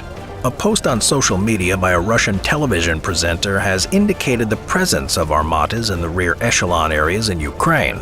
It's been reported that this force would soon be heading toward the Donbass region to support Russian operations there, though this can't be confirmed. Tanks. They've been in use for over a century, from clunky metal boxes trudging between the trenches to the newest main battle tanks, equipped with the latest modern technology. If reports are true, the T-14 Armata potentially represents the next phase in evolution for armored forces. Shameless copycat vehicles in history. Unlike cheating on a test in school, copying a design for a piece of military technology is almost as difficult as coming up with the original innovation. Even if a country had access to an original piece of equipment, disassembling and reworking the construction process is nearly impossible without blueprints detailing the manufacturer's process. Frame it this way: the original recipe for Coca-Cola is available for everyone online, but no matter how hard you try, nothing you make will taste exactly the same. For military vehicles, general shapes and material may be replicated, but things such as hardness, tempering, heat treatments, and machine precision cuts are impossible to get exact, leading to an avalanche of design problems in the copied product. Chinese PLZ-05 tank, copied from Soviet Union 2S-19 EMSTA-S tank. The defense industry of Russia has a vested interest in exporting advanced weaponry to China. Through their exchange, Russia is provided with both an eager buyer, ready to spend massive amounts of money in stimulating Russian manufacturing, and a way to indirectly curb U.S. power in Asia by bolstering Chinese defenses to reduce pressure on their own flanks. However, this exchange isn't without drawbacks, as Russian weapons often fall victim to Chinese copycats. China will buy Russian supplies in limited quantities just to take the technology apart and make copies of it. These Chinese copies are then sold around the world, undercutting Russian exports. One glaring example of this is the Chinese PLZ-05, which is a shameless knockoff of the Soviet Union's 2S-19 EMSTA-S. Originally developed in 1976, the 2S-19 tank was designed by the Soviet Union as a self-propelled howitzer. Similar in appearance to the T-80, which is another Soviet design, the 2S-19 utilizes a very similar hull, but borrows its diesel engine from yet a different Soviet tank, the T-72. This combination of elements come together to create a vehicle that has a distinctly Russian Soviet Union feel. That is, until China bought the tank and took it apart to make their own version. Although it was extremely difficult to replicate the original transmission and diesel engine, the Chinese were successful in producing the PLZ-05 tank. Copying the semi-automatic loading system from the 2S-19, as well as modifying its V84A diesel engine into the 8V150 cool turbocharged diesel engine, the Chinese created another self-propelled howitzer. Although the PLZ-05's main armament is 4 meters longer than the 2S-19, both utilize howitzers that fire calibers just 5mm in difference. Even when comparing the look of these two vehicles side by side, it's not hard to see where the Chinese stole their howitzer on wheels from. German Fokker Eindecker plane, copied from the French Marine Saulnier 8 shoulder wing plane. Anthony Fokker, who was a Dutch aircraft designer working in Germany during World War I, wanted to find a way to mount a gun to the front of his plane without worrying about the bullets hitting his propeller. Previously, engineers had attempted to move the propeller to the back of the plane, clearing the front for an unobstructed firing site, but this slowed the plane down to an impractical speed. Lucky for Fokker, his answer came falling out of the sky on April 18, 1915, when French pilot Roland Garros was shot down. Although Garros was able to light his Marine Saulnier shoulder wing plane on fire before being captured, German forces were able to salvage the gun and armored propeller from his aircraft. Studying Garros's plane, Fokker discovered 2 key French innovations which would help resolve his forward-facing gun problem. First, Fokker examined the synchronizer, which was patented by Garros's colleague Raymond Saulnier. This synchronizer allowed the firing rate of the gun to be timed with the position of the propeller on the plane, so that the gun would never fire while the propeller was in the way. However, machine guns during this period were very unreliable and apt to irregular firing rates. So Fokker's real surprise came when he discovered that Garros's plane had protective wedges fitted onto the propeller blades, which deflected rounds which may have struck the propeller. Fokker had been working on his own design for years, and with this new discovery he was able to enhance his previous designs to make an elite fighter plane. These discoveries allowed German forces to begin mass-producing planes which featured a front-facing gun. The Fokker-Eindecker fighter planes soon became nightmares for Allied pilots, causing casualties in what would become known as the Fokker Scourge. Chinese Type 726A landing craft, copied from the U.S. Navy LCAC. The Chinese Navy at the beginning of the 21st century lagged behind all other global powers in their ability to land troops during amphibious operations. Needing a lightweight vessel capable of transporting heavily armored vehicles and tanks, they looked across the ocean to the United States for an answer. The U.S. had been designing and implementing air-cushioned landing craft capable of carrying tanks since the 80s with spectacular results. These landing crafts, also called over-the-beach crafts, allowed the U.S. to access over 70% of the world's coastline. Unlike traditional boat-type landing crafts, the air-cushioned vessels could glide over sandbars or uneven surfaces and swampland without becoming stuck and without compromising their maximum load capacity. Equipped with 4 gas turbines, the U.S. Navy's landing craft could reach speeds of 40 knots, even with a full load, which could include up to 180 fully equipped soldiers and an M1 Abrams tank. In addition to this, special features on the craft allowed it to operate in numerous capacities, including anti-mine measures, heavy equipment delivery, evacuation, and lane breaching. Unsurprisingly, when China released their Type 726A landing craft in 2010, many were quick to spot the blatant similarities between it and the U.S. Navy's LCAC. Both vessels are propelled by gas turbines, although the Type 726A only has 2 compared to the LCAC's 4. Both can carry over 50 tons and utilize air cushion technology to lift over shallow obstacles, and both vessels can dock without using facilities, enabling them to operate in many dynamic wartime scenarios. China's willingness to adopt technologies and strategies from other countries may see more shameless amphibious copycats as the U.S. works to improve naval capabilities. U.S. HH-43 copied from the German Flettner Fi-282. During World War II, U.S. Army Air Forces launched Operation Lusty, which aimed to capture and analyze German aeronautical technology on a massive scale. Intelligence teams were dispersed across mainland Europe to infiltrate enemy aircraft, research facilities, and weapons manufacturers.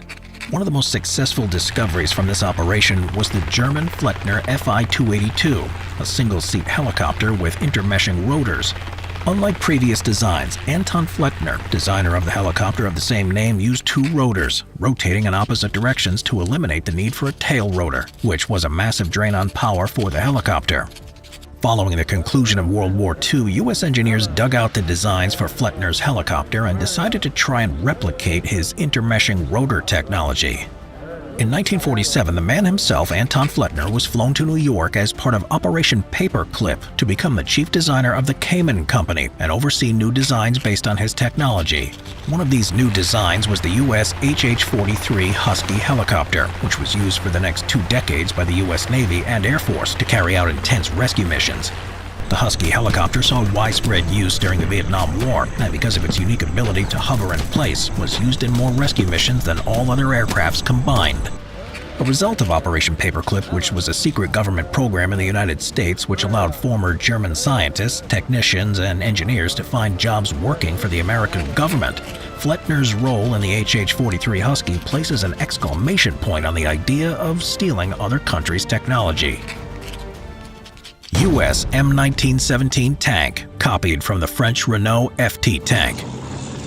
Germany was not the only country the United States shamelessly stole technology from. After entering the First World War in 1917, U.S. forces quickly realized that tanks were the best technology suited for the battlefield, and began researching all designs currently in use at the time. What they found was that the product of a French manufacturing company, Renault Automobile Company, was the most effective revolutionary light tank to be in service. As the first production tank to have a fully rotating turret included inside the armament, the French Renault tank was deployed in huge numbers to overwhelm and swarm enemy lines, utilizing their Hotchkiss machine gun and Puteaux cannon with devastating effects. Soon, U.S. Commander-in-Chief General John Pershing launched a program to develop and manufacture the French Renault tank in the United States.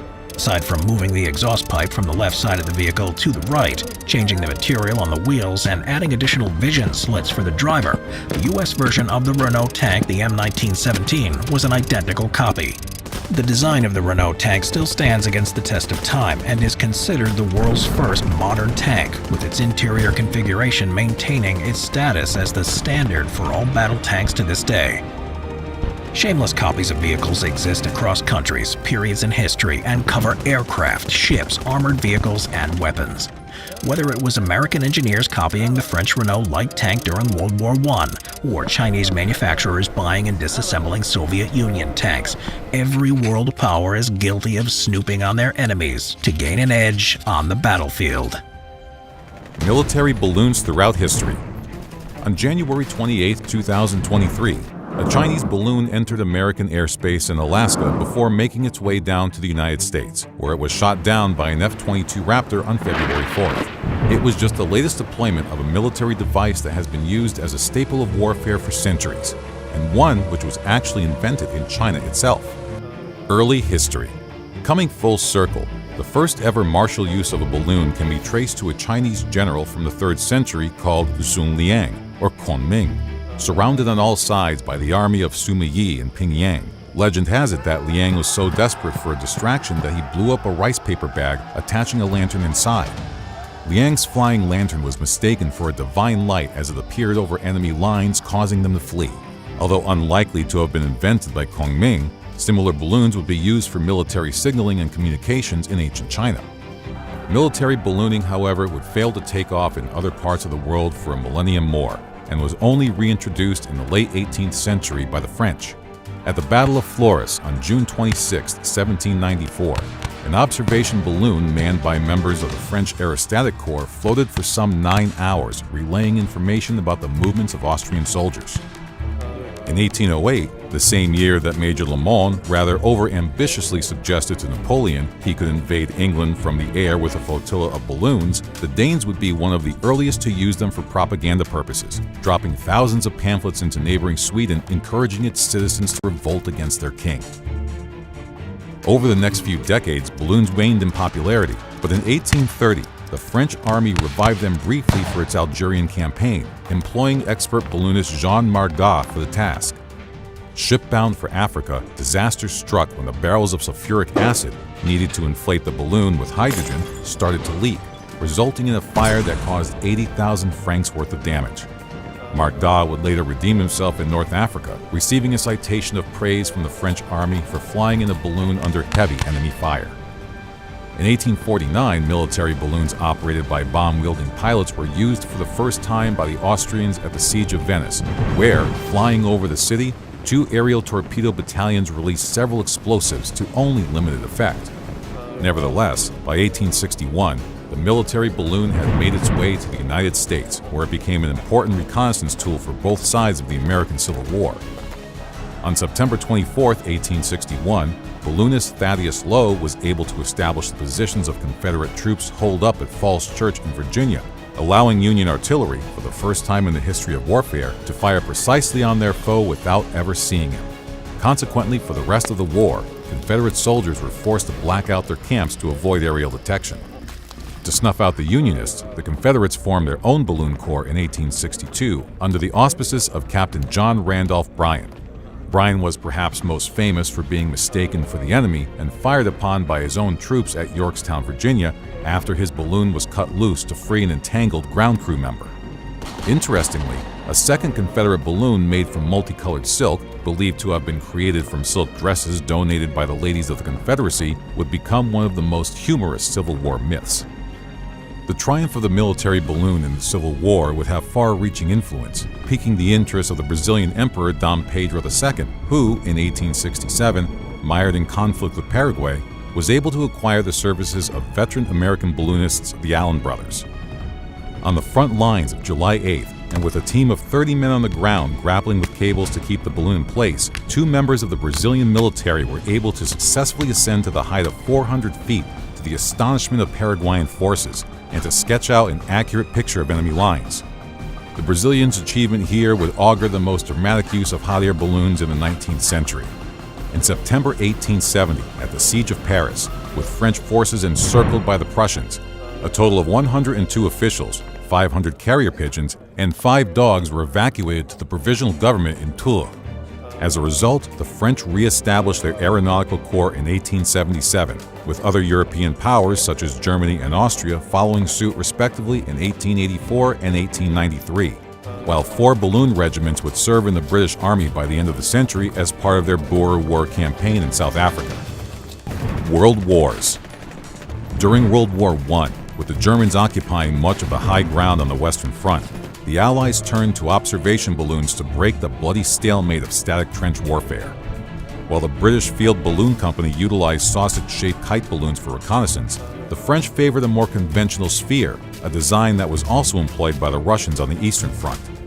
It was only towards the end of the war, following the introduction of special incendiary machine gun bullets in 1917, that Allied pilots were finally able to shoot down German balloons, including Belgian ace Willy Coppens, who notched up a record 37 kills. In World War II, barrage balloons were most notably used as an anti-strafing measure against low-flying Nazi planes, who were forced to fly higher by balloon cables blocking their path. It was with 141 of these devices that the 320th Barrage Balloon Battalion, a unit entirely composed of African-American soldiers, would save many lives during the D-Day landings.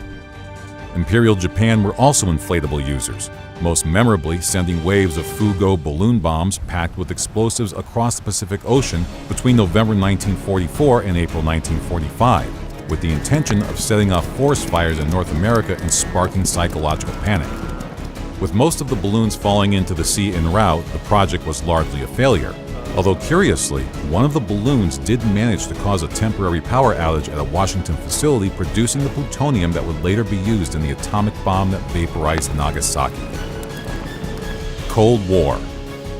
A balloon was repurposed for Project Genetrix, a classified U.S. program from the Cold War set up to spy on communists.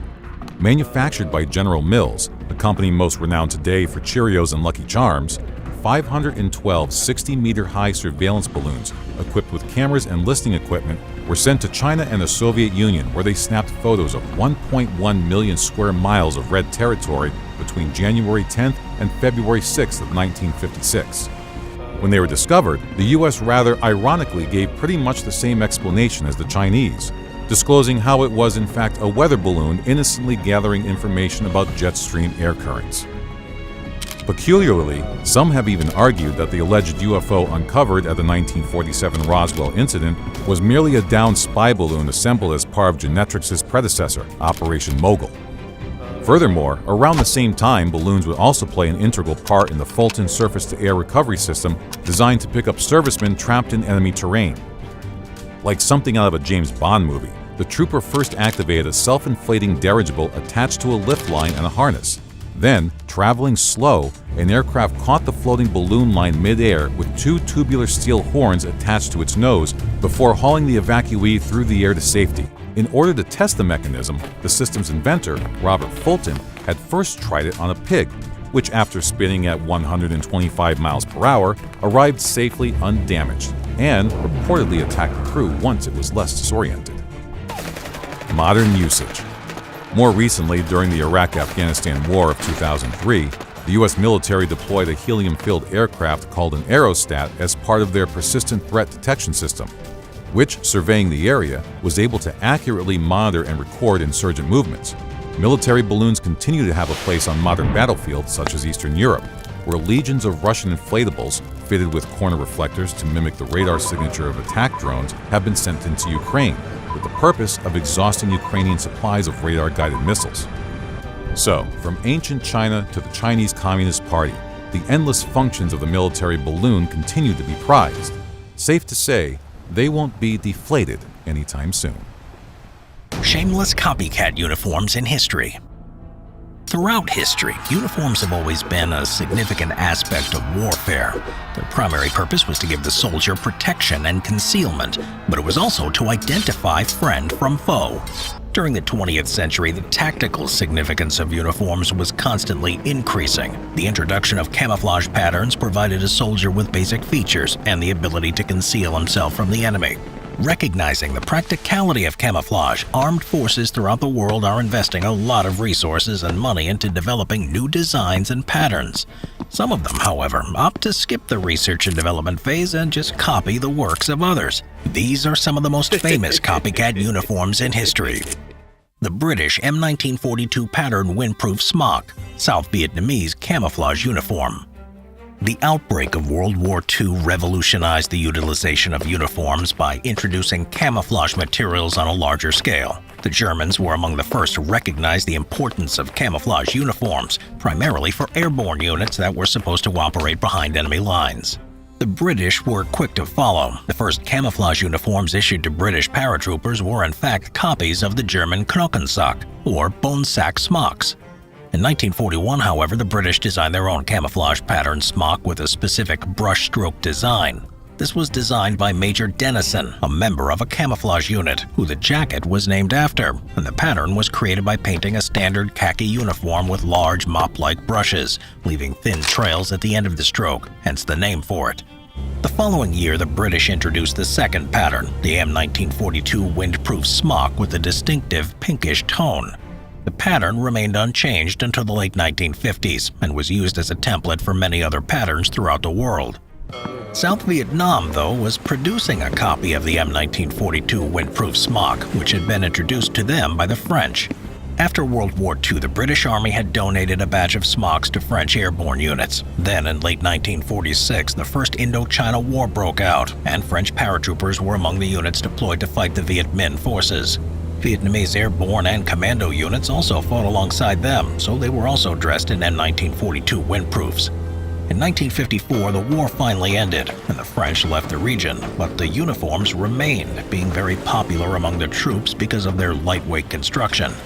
In 1962, the government of the Republic of Vietnam started producing their own uniforms, copies of the M1942 pattern, exclusively for airborne Yae Zu units. Like the original windproof, the South Vietnamese copy had a pinkish tan or mauve base, with broad pea green and purplish brown brushstrokes. In 1964, a second version was introduced with slightly muted colors. Along with paratroopers, the uniform was worn by South Vietnamese Special Forces, and even U.S. military advisors in the early years of the Vietnam War. The Vietnamese nicknamed the uniform Huyet, or blood, while the Americans recognized it as pinks. The British pattern was used until the end of the 1960s when a new tiger pattern replaced it. The Chinese copy of the British DPM uniform. In Britain, it wasn't until the 1960s that the Ministry of Defense would issue uniforms with camo patterns on a mass scale to all branches of the Army. Known as Disruptive Pattern Material, or DPM, the British military would use many variations of this type of camouflage until it was replaced with the multi-terrain pattern in 2009. Either due to the effectiveness of this type of camouflage or due to the connections with the British Empire, many nations have adopted similar patterns for use in their militaries, including Oman, New Zealand, Indonesia, Yemen, and many others. DPM has been modified for use in many different environments, from tropical to temperate to desert, and can consist of various shades of green, brown, red, black, and occasionally blue and purple for urban environments. The original standard pattern used by the British military was designated for temperate climates and is made up of brown, green, and black irregular shapes overlaid over a khaki base. Starting in the mid-1970s, the Chinese People's Liberation Army began issuing uniforms in a camouflage pattern as opposed to a solid color. Known as the Type 81 uniform, this design would consist of a light green base over which would be overlaid brown, black, and moss green irregular shapes, all of which bear a similar, albeit crude facsimile of its British counterpart. The uniform would also feature a reversible duck hunter pattern on the inside, increasing its versatility. Duck hunter, which was also known as Big Five Leaves by the Chinese, consists of irregular spots and splotches on a solid background. The pattern on the Type 81 consisted of brown and 2 shades of green on a tan background. Initially, the Type 81 uniform would be issued to specialist soldiers such as sappers and airborne troops. It would soon be joined by the Type 84, a similar but slightly different design. Both uniforms would see action in the Sino-Vietnamese War in 1979. Over the years, the DPM pattern would be replaced by other designs, but in the mid-2000s, Special Forces units would be seen with an updated version of the camouflage that originated with the British a half-century ago. The U.S. Desert Battle Dress Uniform, Middle Eastern countries. One of the most recognizable camouflage uniforms is the United States Armed Forces Desert Battle Dress Uniform. The design was developed in the 1970s, ready for a potential engagement in desert conditions, namely in the Middle East. It consists of patches of 2 shades of mid-brown over a larger area of sand and tan, and is dotted with smaller rock shapes painted black and white. The uniform is also known as the 6-color desert pattern due to the number of shades used, and the chocolate chip pattern because of the rock shapes that resemble a cookie. The U.S. military used desert battle dress uniform from the early 1980s to the mid-1990s. Its most notable use was during the Gulf War in 1991. The Americans eventually abandoned the pattern because the rock shapes didn't fit in with the Middle Eastern terrain, where there were only large areas of sand. After the Gulf War, many countries in the region started to copy the pattern. Among them were the nations whom the Americans had a good relationship with, such as Kuwait, the United Arab Emirates, Jordan, and Saudi Arabia. But also hostile nations such as Yemen, Libya, and Iran copied it as well. The Saudis went the furthest in copying the chocolate chip pattern. The uniform was introduced as the standard camouflage pattern before the Gulf War and has been used in all branches of the armed forces. Even though a tan background pattern is dominant, there are also uniforms with a gray background and dark and light gray camo patches. These uniforms, commonly known as Saudi Desert Camo, are primarily worn by the Royal Saudi Border Guards. Surprisingly, the United States' main antagonist in the area, the Islamic Republic of Iran, also copied the uniform. In Iran, the chocolate chip uniforms are reserved for the Islamic Revolutionary Guard Corps elite unit, the Sepah Commandos. Since 2004, Iraqi armed forces have also introduced the chocolate chip as their standard uniform and have produced their own copies. The German Flektarn, Danish M84. Being among the first countries to develop camouflage uniforms, Germany has produced a series of patterns influencing other uniforms throughout the world. After World War II, the armed forces of West Germany adopted a classical olive gray moleskin combat uniform. In 1976, after conducting a trial for a new camouflage uniform, the Bundeswehr chose a Flektarnmuster, a spot camouflage pattern. However, the new uniform was not introduced until 1989. Over time, the Flektarn pattern underwent several changes, but the principle remained the same. Original Flektarn was a 5-colored pattern with black, reddish-brown, dark olive, and medium olive green spots on a moss green background. In 1993, a desert version was introduced with dark olive and reddish-brown spots on a yellow-tan background. Over time, the Flektarn pattern proved to be a good design and was used by armies worldwide. One of these was the Danish Defense, the armed forces of the Kingdom of Denmark. Like the Germans, the Danes were also using classic M58 olive green uniforms before they decided to switch to a camouflage pattern in the late 1970s.